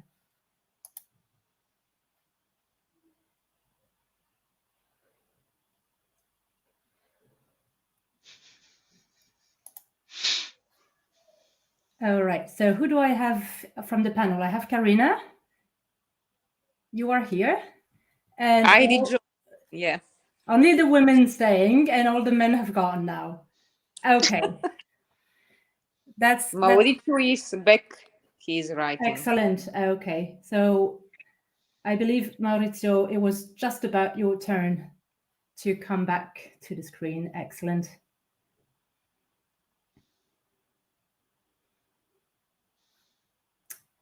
Looks like we have hit some sort of overload issue. but our panelists are coming back. I'm just asking kindly for a bit of patience. I think I am back. So what did you do, Josep Mariya? You overloaded the system with a national plan for Spain. Maybe. Okay. But I think it was not my fault. All right. I'm keeping off screen. Sorry, everyone, but I think we really want to limit the overload here. So, right. Josep Mariya, you had finished your points, did you? Yes, I was talking about, I think that the last topic is that we should wait and see if the question that Thomas asked me really happens. But I think that we are on our way. Reforms are just the very beginning. What about the pace? Because there's a huge challenge in terms of evaluation, I mean, both for Spain and for Bulgaria, because the first evaluations will already happen as of next year. So how do you expect to put forward, concrete milestones and results? Perhaps, Karina, would you like to comment on that? Yes, it's a huge challenge. Till now, I was saying only the good part we experienced. Of course, it was not so easy. But what we would like to do is really innovative. We will open in spring a call to the research universities to apply with their strategic research and innovation agenda. And we will invite an international peer review panel to evaluate and to provide recommendations. So we would implement a so-called living process. We are not going to reject strategic research agendas from the universities, but to provide recommendations what they can ameliorate. But meantime, those pillars that I described, 5 pillars that are ready, they'll start to implement, because basically it's really challenging, but all the contracts and investment ideas and priorities and projects one would like to realize have to be contracted till the end of 2023. But as I said, yes, it's challenging, but this will create a kind of a new type of partnership between the government and the universities, and of course the Council of Rectors, because we need to extrapolate also this model to the other universities. So for 2 years, we will implement very quick model for a modus operandi. This is our idea. So international peer review and a lot of freedom to universities to decide on their own investments, but also a huge responsibility to report on the results. I'm sorry, I don't know if it was my fault. I hope not, but I was not Maurizio, it's you now. Yes, me. Yes, I know, but I don't know if it was my fault, but I was kind of kicked off the. No. I don't think so, Maurizio. I'm back in now as well. So really sorry for that hiccup that we've all started so well. We're all on screen, and then we were kicked out. Thanks for my colleague Nora who jumped in. I understood that she could take over for some of the questions. I mean, we have about 5 minutes left. I mean, it has been a very demanding task anyway for us to take over in 45 minutes the national plans, but I think we've already managed to share quite some elements.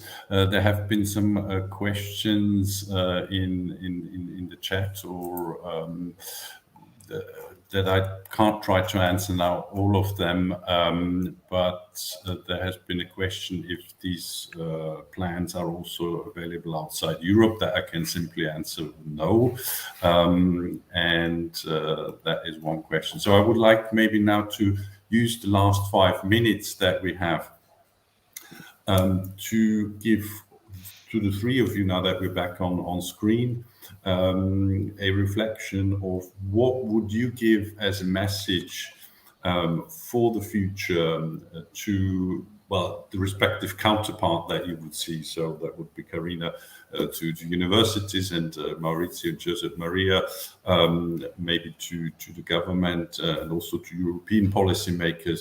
What kind of messages would you give for the next period in order to make this work and make this as a success? I mean, the very high expectations.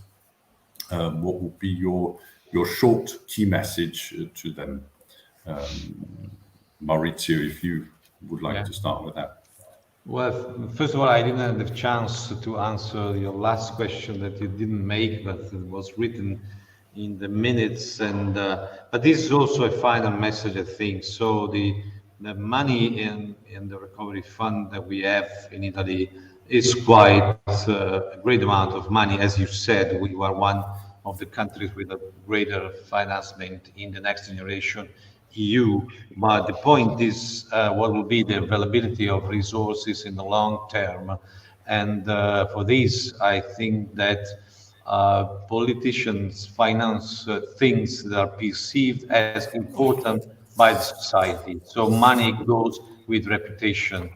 So we have a very great reputation as Italian university, but not enough money so far. And so I think that we have to keep alive the importance of higher education, as the strategy of the European Union perfectly states, not just for us, for university, not just for the young people that we are preparing, but also for the entire society and European culture.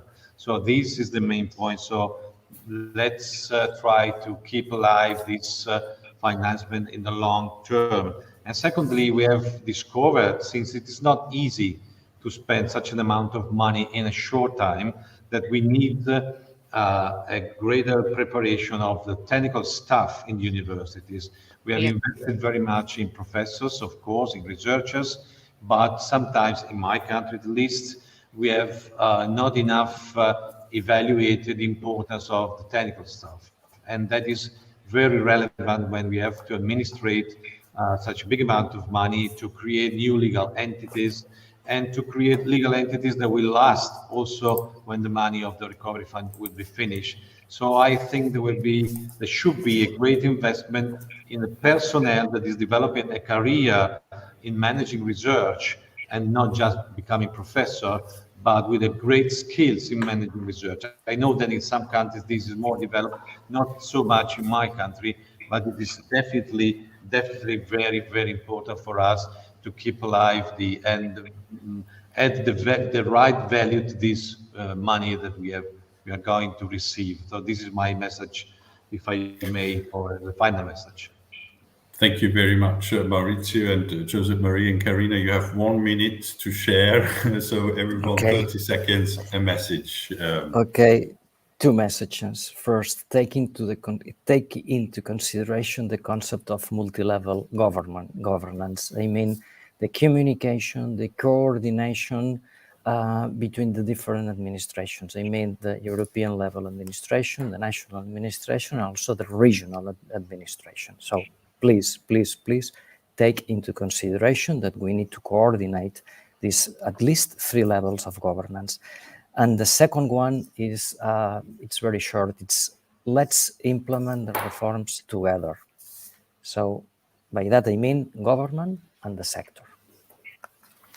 Thank you very much, Joseph Mariya.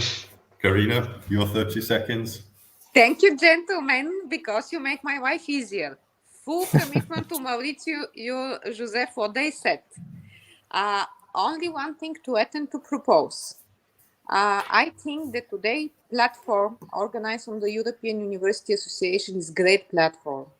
And we need to consider to share more often the practices and the reforms we are implementing under the Recovery Resilience Plan, under strategies, and other instruments, in line with this bridge we want to create much better between the European higher education area and European research area. My message is look into different practices, share experience, and let's learn how to make better peer review and performance-based funding based on different criteria, also those that are linked to impact. This is a strong message because the career of young researchers need a new vision and a new kick from this multi-layer governmental approach and understanding. Thank you. Thank you very much, Karina. Thank you to all the panelists and also to the audience for staying with us, even if we had some technical hiccups, but I think it's getting better. So I think for the next panel, everything should be fine, touching on wood here.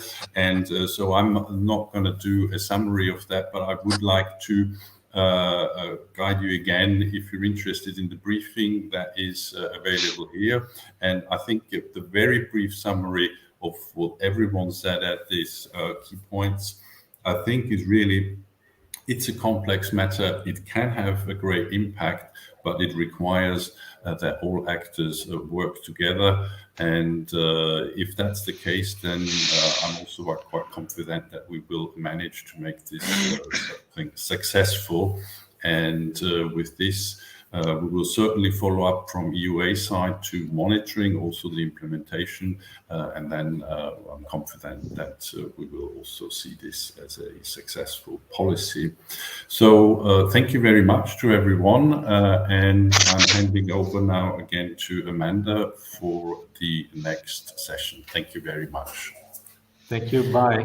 Thank you, Thomas. Thank you to all the panelists. Perfect timing. So brilliant. We can now move on to our third and final panel of the day. And this is going to be on the future of transnational university collaboration and how to overcome system level barriers. And this is going to be led and moderated by my colleague Anna-Lena Kleis-Kulik, who is a policy coordinator at EUA. So Anna-Lena, over to you. Thanks. Hello, everyone. Thank you, Amanda. Hello, everyone, and welcome to the third panel this afternoon.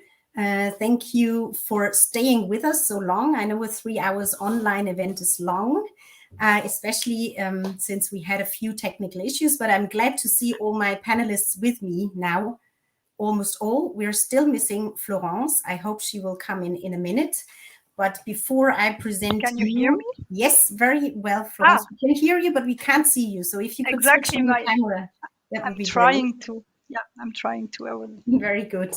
I'm trying. In the meantime, I will give a little introduction to the session, so you can still try to switch your camera on then. Yeah, I'm very happy to have you here today to moderate this panel dedicated to the future of transnational university collaboration in Europe. And fostering transnational collaboration between universities through the EU programs is really what is also a key element of the EU added value for the university sector. And as we've heard at the very beginning of the event already by Pauline Rouch, it's also very much at the heart of the new European strategy for universities from the Commission. We know, of course, it's not a new topic. Universities have collaborated in Europe for a very long time in many very different ways. But despite 2 decades of reforms in the Bologna process, mainly, so beyond the EU, larger than that, we still have some barriers and challenges that we face with that. And the European Universities Initiative and the alliances that have been developed over the last few years have brought these challenges very much again to the surface. Of course, they have existed before. They also exist in other sort of collaboration formats for universities. But the initiative is very much, again, drawn the attention to this. And in the next sort of 40 minutes, we would like to discuss some of those barriers, also see what could be possible solutions to overcome those, and maybe also look a little bit on what actually the overall goal of all these efforts should be. So we have a bit of a focus on the EU today because it's linked to the new European strategy, but as we already witnessed today, collaboration is much, much larger between universities, going really beyond political borders, taking place at many different scales, in smaller projects, small staff and student exchange programs, bottom-up research collaboration, and all kinds of strategic alliances, of which the alliances under the Universities Initiative are one of the prominent examples. And we have here with us today speakers from the very different levels. So we would really like to facilitate the debate between the different levels, the university level, the European Commission, and the national level. And I welcome now my 4 panelists.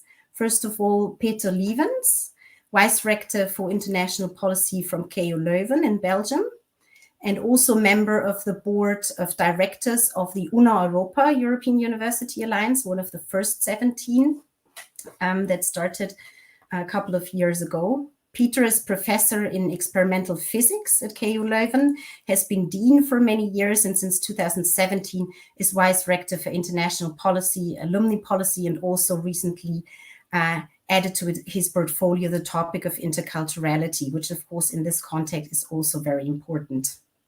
And then we have hopefully soon with us again Florence Balthazar, if the camera hopefully works in a few seconds again. She's head of international affairs of the Zurich University of Arts in Switzerland. So we also have a university from outside the EU with us today. Florence has been in this role since January 2019. And she's contributing to the development of the international strategy of the university, and is also helping to implement it, of course, very much. And before, she has worked for 7 years at the Swiss co-office in Brussels, so she also knows the policy side of all of these things and can connect policy with practice.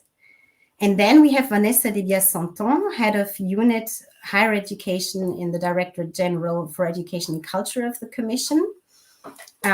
She's leading the unit that is very much at the root of the new strategy of the Commission and also the proposal for the Council recommendation. So we are very interested in hearing some more details about that today.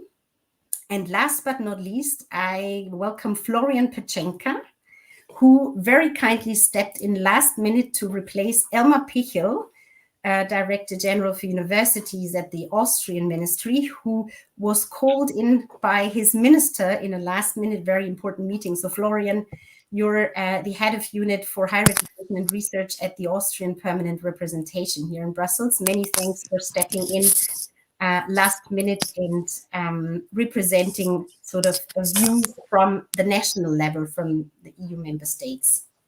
Before we start with your different contributions, we have also prepared a little poll, which we can open now. And we wanted to engage the audience a little bit and ask what, from your perspective, sort of how well does transnational university cooperation in Europe actually work? And you can answer that now. I know it's not a straightforward answer, usually, of course, that's why we're discussing this very much here. But it would be interesting to see, okay, yeah, most people seem to still lie in the middle. Let's see, there are still some challenges to be solved. We'll wait maybe just 1 minute before we can close it. Yes, there are still loads of people voting. Yeah, well, I think most people indeed really lie in the middle and would say there are still some challenges to be solved. Indeed, that's a very good introduction for the contributions now. So we can close the poll, Valerie, I think, and would go to the first round of contributions. And I would like to start with you, Peter, for the opening statement. Could you share with us from your perspective from KU Leuven, but also your involvement in the Una Europa Alliance, what do you see still as practical challenges and barriers to transnational collaboration? Thank you very much, Anna-Lena. I hope you can understand me well. Technical problems are solved, it seems, so let's touch wood. Yeah, first of all, let me thank you for being here and to be able to voice some opinions on this particular issue on behalf of Una-Europa, but also on behalf of KU Leuven. And I think we align quite often on these point of views with many of the universities involved in the European alliances. No need to say, and you mentioned this already in the introduction, that universities have a very, very long, even centuries-long tradition of international cooperation, which currently are even more crucial to realize all the goals that we have, which is to offer education, to conduct research and to serve society, and that then with the ambition to do this with a quality as high as possible.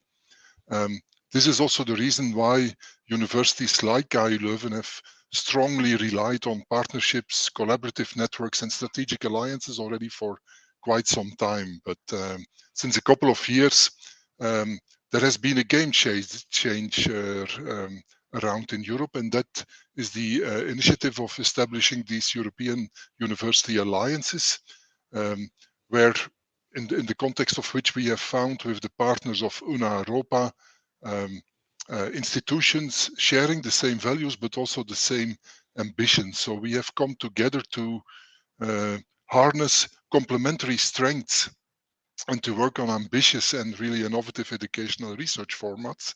And that then again with the ambition to enhance the quality of what we are offering together.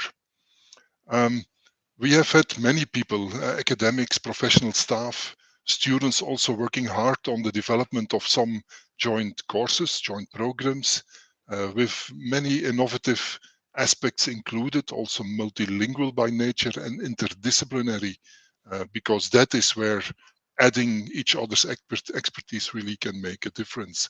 But we have also encountered boundaries. We have tried to push some of these boundaries that you have had transnational collaboration. One of the examples that we with Una-Europa have been working on intensively is a joint bachelor degree in European studies, where our experts really have been facing quite challenging circumstances. Some solutions came up quite creatively sometimes, and now I can gladly say that we are ready now to gear up recruiting students for a first cohort that will start in September of next academic year. We already have obtained accreditation by the accreditation organization of the Netherlands and Flanders, and other programs, other universities are now working to use the European approach for quality assurance of joint programs to also be able to accredit the program there. But this has not been possible for all partner institutions, and this is why we at this moment are not able to award a degree simultaneously with all the partner institutions, universities of the Una-Europa Alliance. So what we are pleading for is that this European approach and its full implementation in all member states without further national requirements is really crucial, and that it will become possible to have an accreditation through a single agency registered in the European Quality Assurance Register for higher education, which of course implies some trust in the system by all the member states. There are also other boundaries which sometimes in countries prevent at the bachelor level to create interdisciplinary programs because of quite strict regulations. And we also would very much like to have more flexibility in embedding innovative forms of mobility, which would allow the use of all the possibilities we have in European universities, with all the universities involved, to really realize this European-wide campus. And in that sense, we are really very pleased with the fact that the European Commission came up with this proposal for a Council recommendation on building bridges for effective European higher education cooperation. And the publication last week and as far as we learned this afternoon, also quite positive reception of this recommendation by the member states is really a major step forward.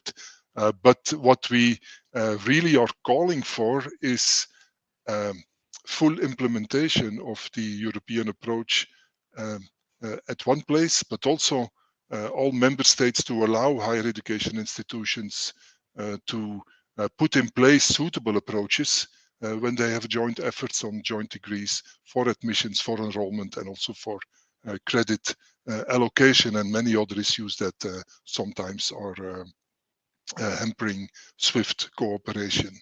So really engaging in innovative joint transnational education activities is what we want. So a call is also on the member states to step up, not only to adopt the European Commission's proposal for this Council recommendation, but also to provide a implementation plan at national level that will work and that will be realized in a time as short as possible. This is where some and maybe even most of the bottlenecks lie at this moment. Solutions are around. We can help working together with member states, but also with the European Commission to provide possibilities for solutions. But removing these obstacles really would allow us to enhance transnational collaboration in the way we want, and that way enhance quality of what we are doing. Thank you.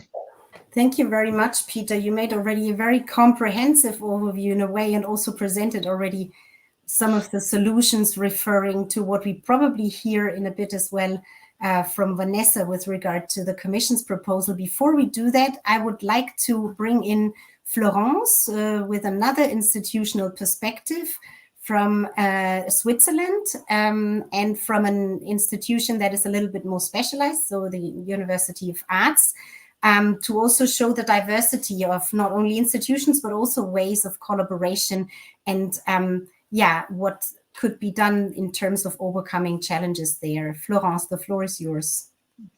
Thank you, Annalena. Thank you, EUA, for inviting me. And hello, Peter, Florian, and Vanessa. I mean, I know some of you well. It's nice to see you online. I think that the reality of Zurich University of the Arts is a bit different from the one of KU Leuven, but actually some challenges or obstacles we face are the same. And why is our reality different? We're not a comprehensive research intensive universities. We are a university of applied sciences and the arts. That's our status by Swiss law. And we are focused on arts and design disciplines only. Yet we're one of the largest in Europe, and one that gather all artistic disciplines under one roof: fine arts, design, performing arts and film, music, and culture analysis. And all of those disciplines, they're international per se. And that's therefore our mission, to prepare our students for an international labor market. And to do so, we cooperate with institutions around the globe in many different ways. And what are the challenges we face for those transnational collaborations? Well, here I picked a few. And you will see some are the same as mentioned by Peter. And I tried to gather them in 3 categories. So the first category would be challenges linked to resources, like prioritization of resources. Then we have challenges linked to that are structural or legal, and then challenges of a more political nature. Resources, so it's an internal challenge, I guess, but one that is faced by all universities. So what international partnerships and projects do you prioritize, sometimes to the detriment of others? And what we do at Zurich University of the Arts is that we have a very broad palette of partnerships for mobility, for the mobility of our students, around 160, and most of them in Europe, by the way. And the aim is to give our students a large choice of quality destinations if they want to be mobile. But we also have a yearly call for proposals for international projects of students and staff. We're funded by a private foundation for that. And here as well, we're super broad, very bottom up in terms of partners, topics, and geographical coverage. And where we have made a conscious choice of focus is with our shared campus network. It's a flagship international project with partners from Europe and Asia, so clear European and Asian focus here. And it offers a wide variety of international formats, summer schools, a semester abroad. You can see the link. I think the link was posted in the chat. And the reason why it's successful It's interdisciplinary, so it's relevant for all our departments within Zurich University of the Arts. And it started very bottom up with common topics defined from teaching staff, and it has a super strong commitment from our university board. So it's good we have a focus. It also means it's difficult for us to be active in many other large projects. So here we still need to figure out how we could become active in the European universities. And we are, of course, very happy to be now able that Swiss partners can now join these initiatives as associate partners. So that's definitely a plus. Then the second type of challenge, I mean, I totally join Peter on the difficulty to achieve joint degrees. That's something that is that brings us a headache, and we have one, but it's it's complex. But there's another challenge we have that I'd like to mention is because we are University of Applied Sciences and the Arts, by Swiss law, we cannot award PhDs. So we're bound to international cooperation to have PhD candidates here, which we have. You could argue it's a good thing, of course. We run several PhD programs in collaboration with Art University in Austria, Germany, and the UK. And we put a lot of work into securing the right framework conditions for those candidates. And it would definitely be an asset for us if we could ourselves award PhD. It would certainly make us more attractive. It's difficult to say whether this will change one day, but I think exchanging at European level on that is surely key, so that it changes one day. I mean, this would trigger changes on the long run, maybe. And finally, I mentioned challenges of a political nature. I'd like to highlight two. The first one is linked to a large cooperation projects we have with the Chinese university. And there we face the challenge of making sure that our core principles, such as academic freedom, can be guaranteed. I think it's a very burning discussion in general at European level. And the European Commission published, I think last week or 2 weeks ago, guidelines on tackling research innovation foreign interference, and that is very useful to us in that respect.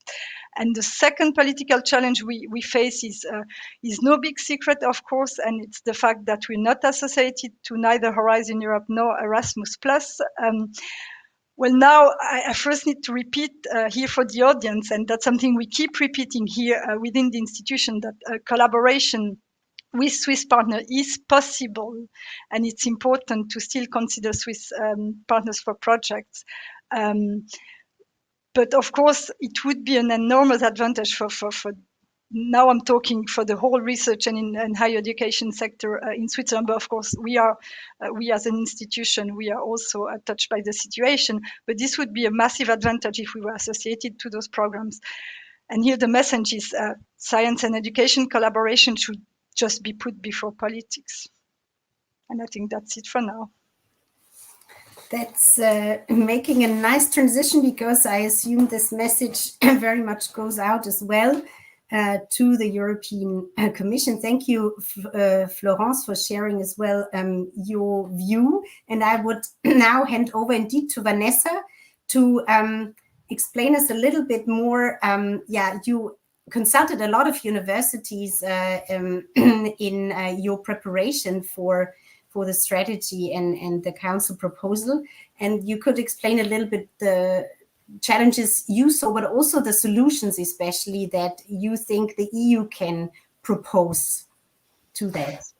Yes, thanks a lot, Annalena. So indeed, as you say, we consulted a lot last year, and Peter, Florian, and you, Annalena, were part of these meetings, and especially one in July, where we gathered the member states, the important higher education stakeholders, and the coordinators of European universities. And I would like to start with a very important message, is that indeed these European Universities Alliances are test beds, and the real added value is that it has shown the limits that we are still, that the universities are still facing when putting in place deeper transnational cooperation. And the solutions that we want to propose, we want solutions to be applied to the entire higher education sector, not only to the European Universities Alliances. I think that's a very important message to pass, that solutions are for all. Now, what are the challenges that we heard during these meetings? And Peter and Florence have already mentioned quite a number of them. You mentioned before, Peter, these incompatible requirements to deliver joint programs and award joint degrees. And it's already complicated between two universities from two countries. But now, as one of the key objectives of this European strategy for universities is to really encourage bigger transnational cooperation between more higher education institutions, so not only two, but on average 7, at least this is the average that we currently have, 7 universities. So you can imagine the complexity to deliver a joint degree between seven higher education institutions. Because, and there are different reasons for that, the uneven implementation of the European approach for quality assurance that Peter, you mentioned, the lack of coherence in the way the Bologna instruments are implemented between different member states, including when it comes to the degree structures and ECTS, if they want to put in place a joint bachelor program, for example, there are different regulations between different member states with different minimum or maximum ECTS numbers. So that can be a barrier as well that we heard from the stakeholders and the European universities. What we have been asking the European Universities Alliances is really to dream the university of the future, to come up and to develop these interdisciplinary approaches to education that was mentioned in the previous panel, for example. We don't know all the jobs of tomorrow, but what we know is that we'll need more and more high-level skills. And we will need graduates and lifelong learners to be able to really cooperate together between many different expertise, between many different disciplines. So that's really important that the students during their stay at the university have that opportunity. But for that, we need to give the flexibility to the higher education institutions to be able to do that, to provide flexible learning pathways that are more adapted to different needs of a wide range of students and lifelong learners. You mentioned, Peter, the insufficient embedded mobility and different formats of mobility.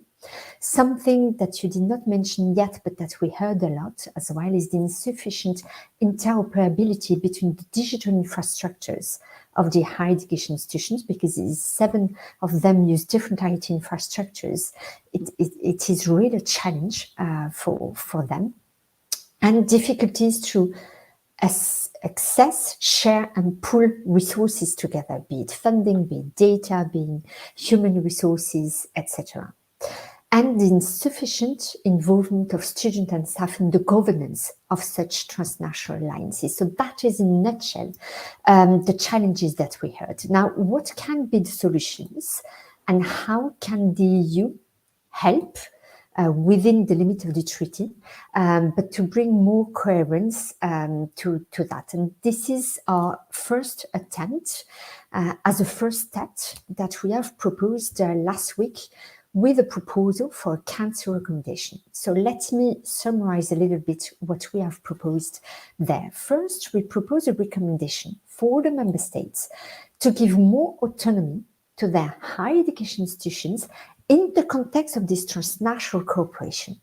More autonomy when it comes to admission and enrollment criteria of students and lifelong learners in these transnational education activities, more autonomy when it comes to defining languages of instructions, the share of online learning, more flexible learning pathways, as I said before.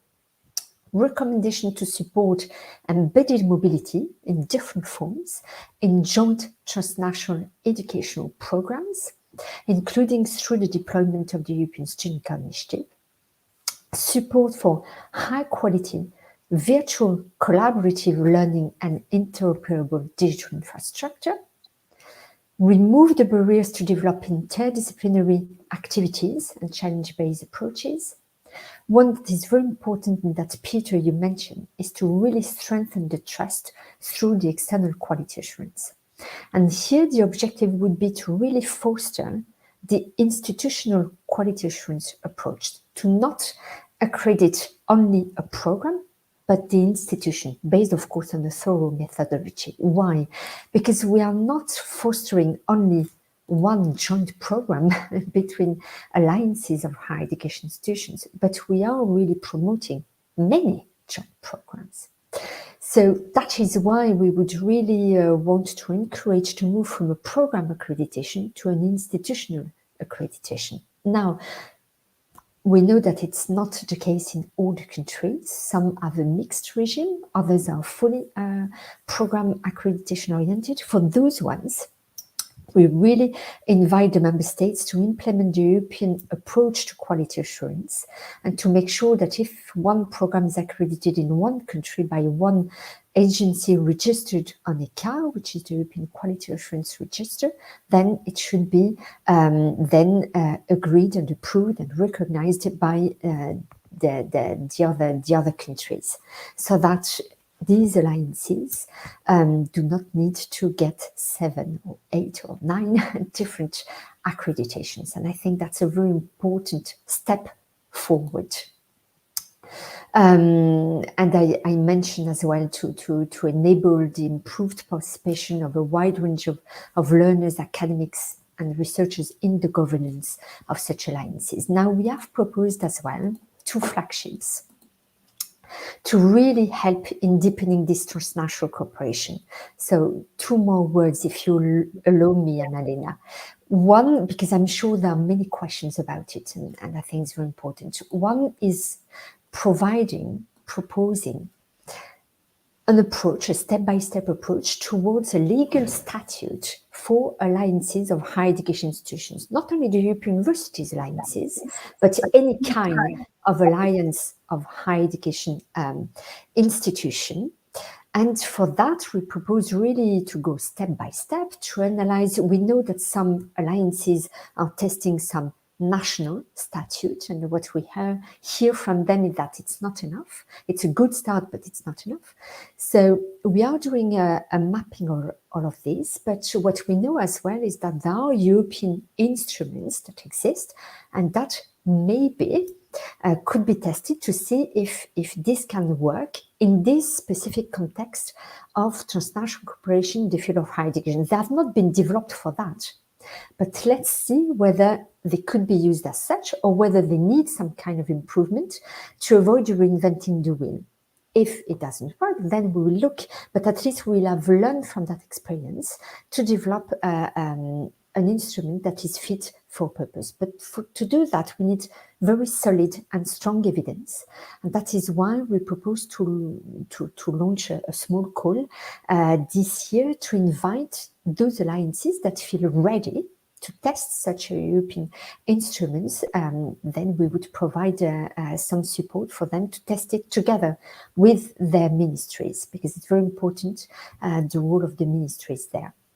The second instrument that Sorry, Vanessa, if I may interrupt you there, because we indeed had a question already on the legal statutes. Indeed, it's very good that you mentioned that. And you can maybe in the next short round briefly present the other flagship. I know there is still something else you would say. Yeah. So that maybe, because we're already a bit short of time, that Florian also has time to react from the member states side. That would be great, because we indeed have now heard a bit about the challenges, but also 2 of indeed the key proposals for some of the ways the EU could help. So the pathway towards the European degree and the statute. Indeed, Florian, from the member states perspective, from Austria, how does that look like? Is that something you think is realistic? Would it help, or do you have maybe other ideas on that? And then we can come back indeed to maybe the students' cards or other things that are still in there. Thank you.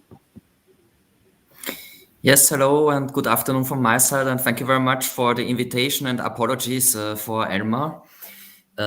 First of all, I would like to start with also greetings to Florence, and I only want to support her in her last message. We from Austria, we always support Switzerland, especially when it comes to education and research, and definitely we will continue to support you, and hopefully you will be associated at one point.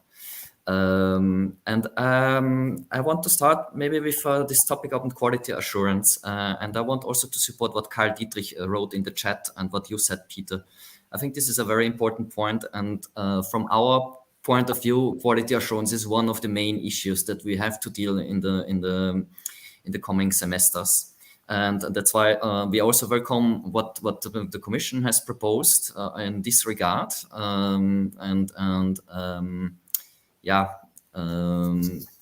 hopefully we can implement it and make one step further on this issue. Now, coming on the legal statute, well. I think this is one of these topics that needs certainly a longer discussion, and because I remember we during the Austrian presidency in 2018 we had already a discussion on this topic, and there are different opinions. They have already within the European Union legal possibilities to create common things.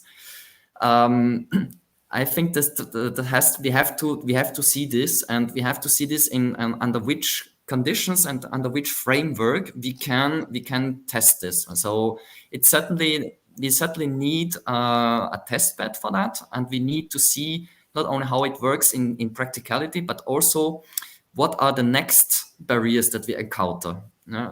I think for us, the member states, what is important in all this is to give the framework, the playground, so that universities can try and test new issues. I mean, I think we all agree that, of course, we need a closer cooperation, and not only in education, but also in research. And I think what has been said before, interdisciplinarity, I think this is really one key word. And we see it also in Austria that more and more cooperation, also at national level, is interdisciplinary, and brings to really very interesting results and good results. And we try to support universities from this. And to continue in this direction. What also maybe at one point to the mobility. What we have set up, or what since the start of the whole European University Initiative is we meet regularly the coordinators of the Austrian universities who work in this project, and so we get directly feedback from them. And I agree that mobility is the super and nice thing, but indeed there are challenges, especially with short mobilities. And now with the pandemic, we have seen also new models of mobility, blended mobility, virtual mobility, and that's not always easy not to implement it, as we from a ministry might think. And this has really led us to revise our legislation also, and to think further. Maybe also one point to joint degrees, because it was also mentioned. Indeed, I've heard it already many times from universities complaining about the administrative burden when setting up a joint degree, and that's why it's an instrument that is not, people don't like it very much, and it's not that often used because it's a huge amount of work before you can implement it. And here I think you can also see member states who might be more flexible and others who might be more static. When we heard about these problems, we have a European law, as a university law, which is flexible. Once a year, we do amendments. So we are in a continuous talk with universities. Less with universities of applied science. This is another issue because we have different laws for that sector. But also we start now a regular exchange of views in order to see how we can help them. But indeed, I agree that on these joint degrees, here we also need to do more homework for Austria. Thank you. Thank you very much, Florian. You gave already a very comprehensive view as well on many of the topics, and I see now a question in the chat that has been voted up quite a lot, and I think that gives also Vanessa the possibility to actually come back to maybe a few things you wanted to say. There is a question from Karl Dietrich about the European quality assurance and recognition system that is mentioned in the European Strategy for Universities, and what is actually meant by this. Do we not already maybe have such a system? It's just called differently. Vanessa, could you answer that briefly, and then we have one last round afterwards. Thank you. Yes, absolutely. Thanks a lot, Carl, for this question. As you know, in 2017, we have adopted a council recommendation, and it will answer another question in the chat, actually. We have adopted a council recommendation for the automatic recognition of higher education qualifications and ECTS credits earned abroad between the member states, so that any qualification earned giving access, for example, to a master or to a doctoral level in one country should give the same access in all the other countries. And ECTS credits earned abroad should be automatically recognized based on a learning agreement agreed before the mobility, should be automatically recognized in the other countries. Now, we're going to by the end of the year to have a report on the implementation of it. And then we'll see what are the next steps. But what we see is that actually automatic recognition is very much linked to quality assurance. And we have a council recommendation on quality assurance that dates back from 2006, which is quite outdated now. So our objective is to update this council recommendation, building on some of the first steps proposals that we are proposing in this one this year, and building on the outcomes as well on the report on the implementation of the council recommendation automatic recognition. Then we will come up with a proposal that takes into account the new needs from the higher education institutions for much more flexible learning pathways to learn, and have quality assurance systems that are more adapted to that and more adapted to this deeper transnational cooperation as well. So thanks a lot, Carl, for asking that question. Thank you very much for answering that. We are already quite close to the end of our panel, but I would like to give all of you sort of one last thought, also the famous 10-20 seconds you have that you would like to give to the debate. And I would start with Peter. Again, asking you, you've now heard also the proposals from the Commission, the reaction from a member state. What is your view on that? What would you like to give into the debate? Yeah, well, I probably won't stick to the 20 seconds. Apologies for that. That would be too challenging, I think, because there have been so many things mentioned and said. And I already in my introduction applauded the work of the Commission. But this does not mean that everything has been fixed and solved. I think the trajectory has started now, and there are still many things to do. About the joint degree issue and the next steps on quality assurance, I think this is extremely important, but we should be very careful not to introduce more red tape in doing the business, because if we all are going to use our member state checks and balances, things will become very, very complicated. So the matter of trust between educational institutions and within the frameworks that are used to evaluate quality of programs is very important. So I think we should have agreements on that level, rather than on the work that needs to be done by academics working on the joint degrees. So additional requirements, additional degrees and so on, with different frameworks in parallel to what is already existing, I think this is not really the way forward. Or at least it should be considered with a lot of care. And a little bit holds another caution on a very similar line I also have with the legal status. We could go very far there, but I don't think alliances like ours, Una Europa, has something like 50,000 students in now 9 countries.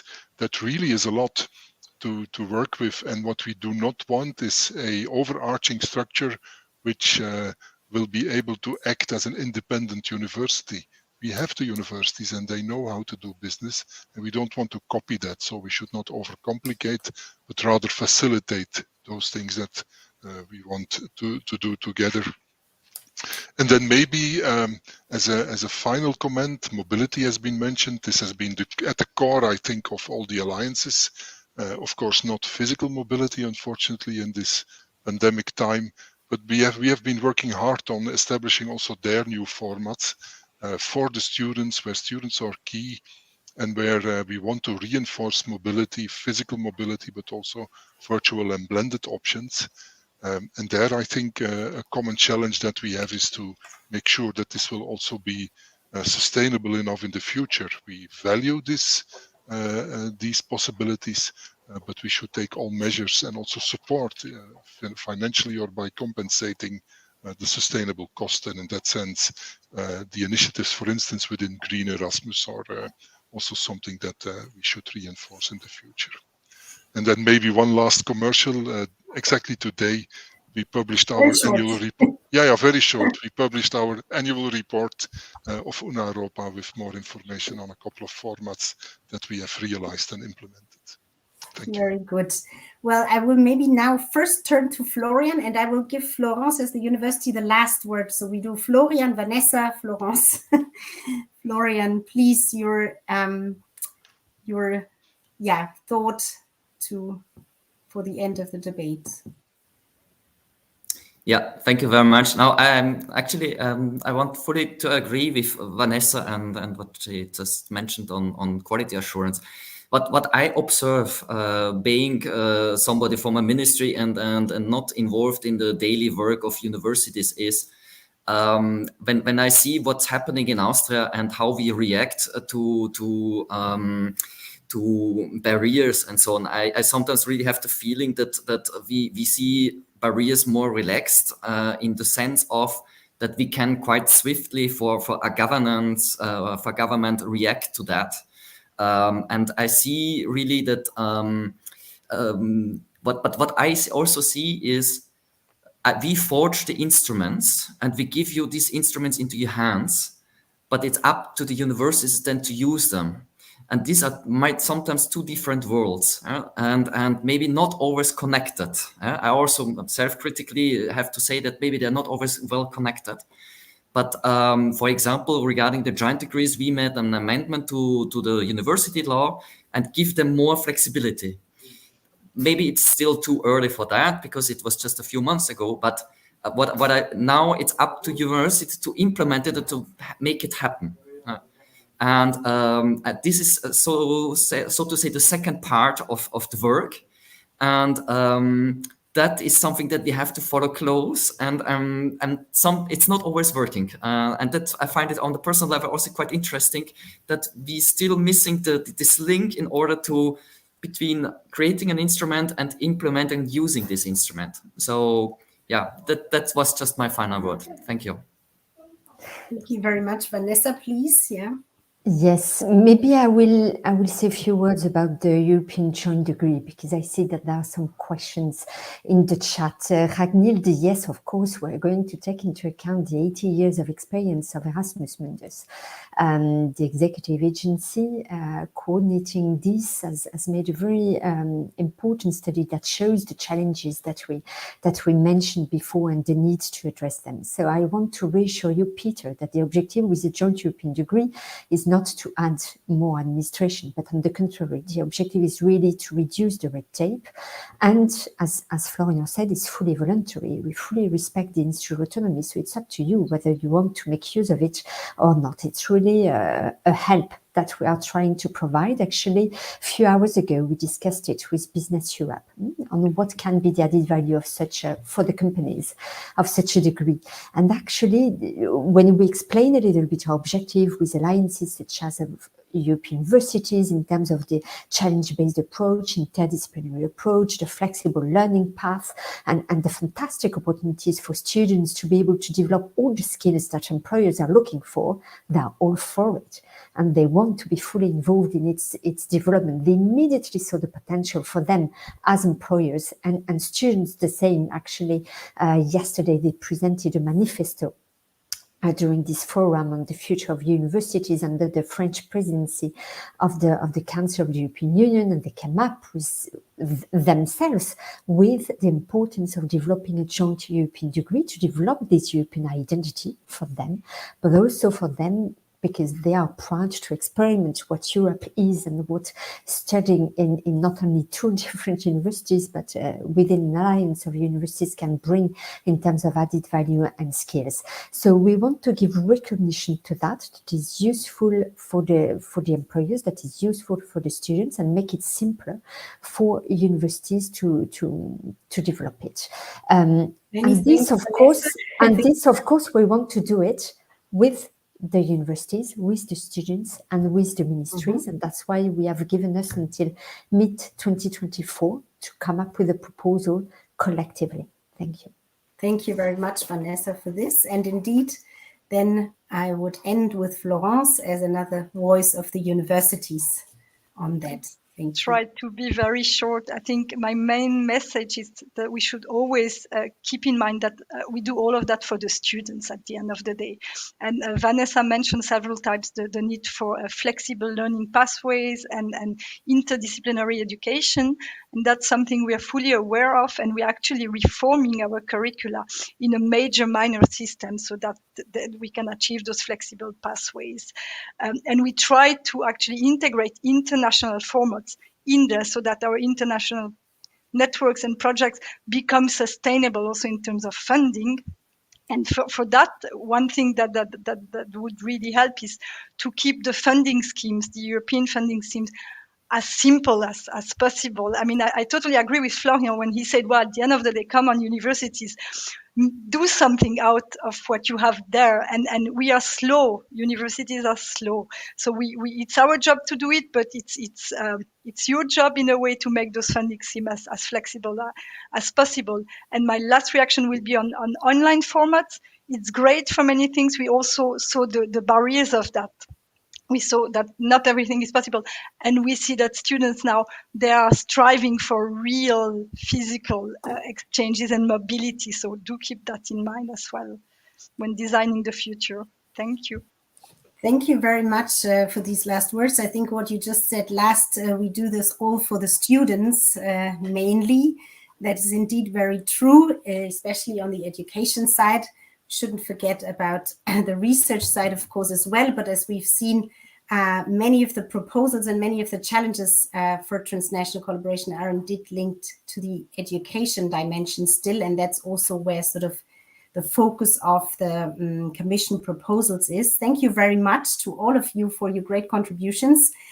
We ran just a little bit over time, but I think that was very important because it also shows the many issues that there are still to discuss, and that we really should continue to do that and continue to do that also in the implementation phase, because as we know, for many of these instruments, the devil is really in the detail, and we have to develop them together with the sector, with the other stakeholders, with the students, and thank you very much that we started this discussion in a small circle here with a big audience, and we hope as EUA also to contribute to that, of course, in the future with these type of events and our various other input. And with that, I thank you and hand over to Amanda for the closing words. Thank you very much. Thank you so much, Anna-Lena. Thanks to everybody for your contributions. So we are coming to the end of our event this afternoon on the European Strategy for Universities and System Level Reforms.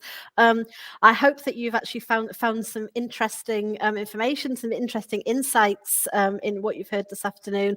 And I want to thank all of our speakers hugely for their really useful and lively contributions.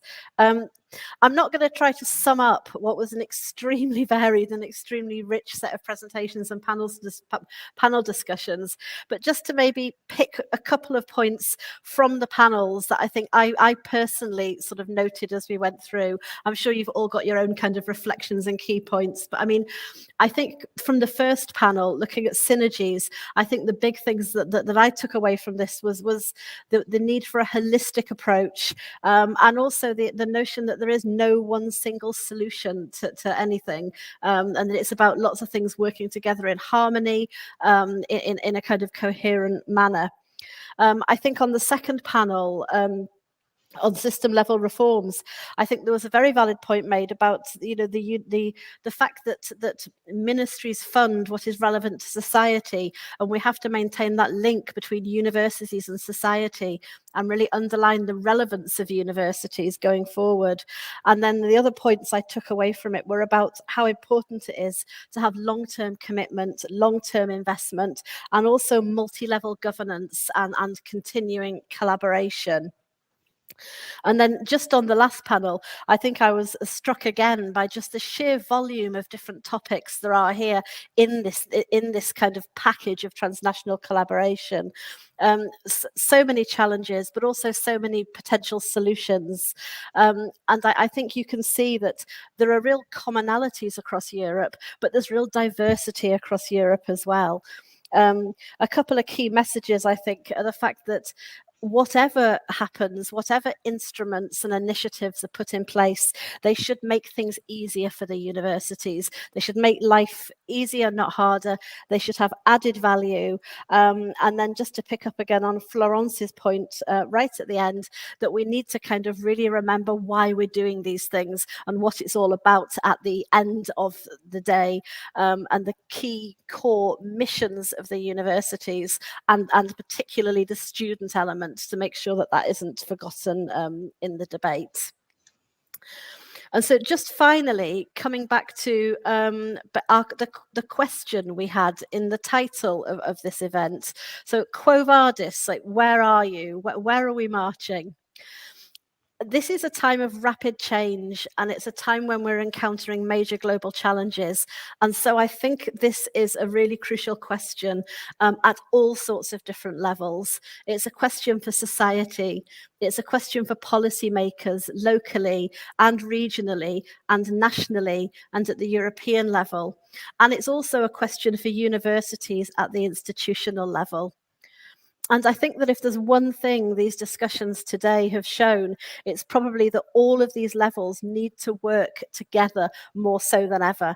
That if we're going to actually make a success, if we're going to strengthen the current system, if we're going to get rid of the barriers that we've identified already exist, then there has to be collaboration and coordination of policies and programs.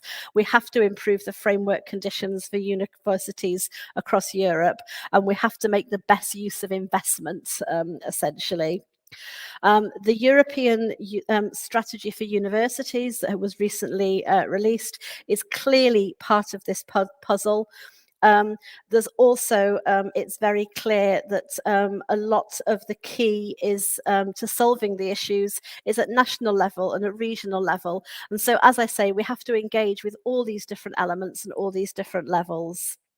I can reiterate my point earlier, which is that at EUA, both as a secretariat and on behalf of, I think, of all our members across Europe, we are more than eager to engage in the discussions with policymakers at all sorts of different levels and with all relevant stakeholders to make sure that going forward, the policies and instruments are fit for purpose and they really tackle the challenges.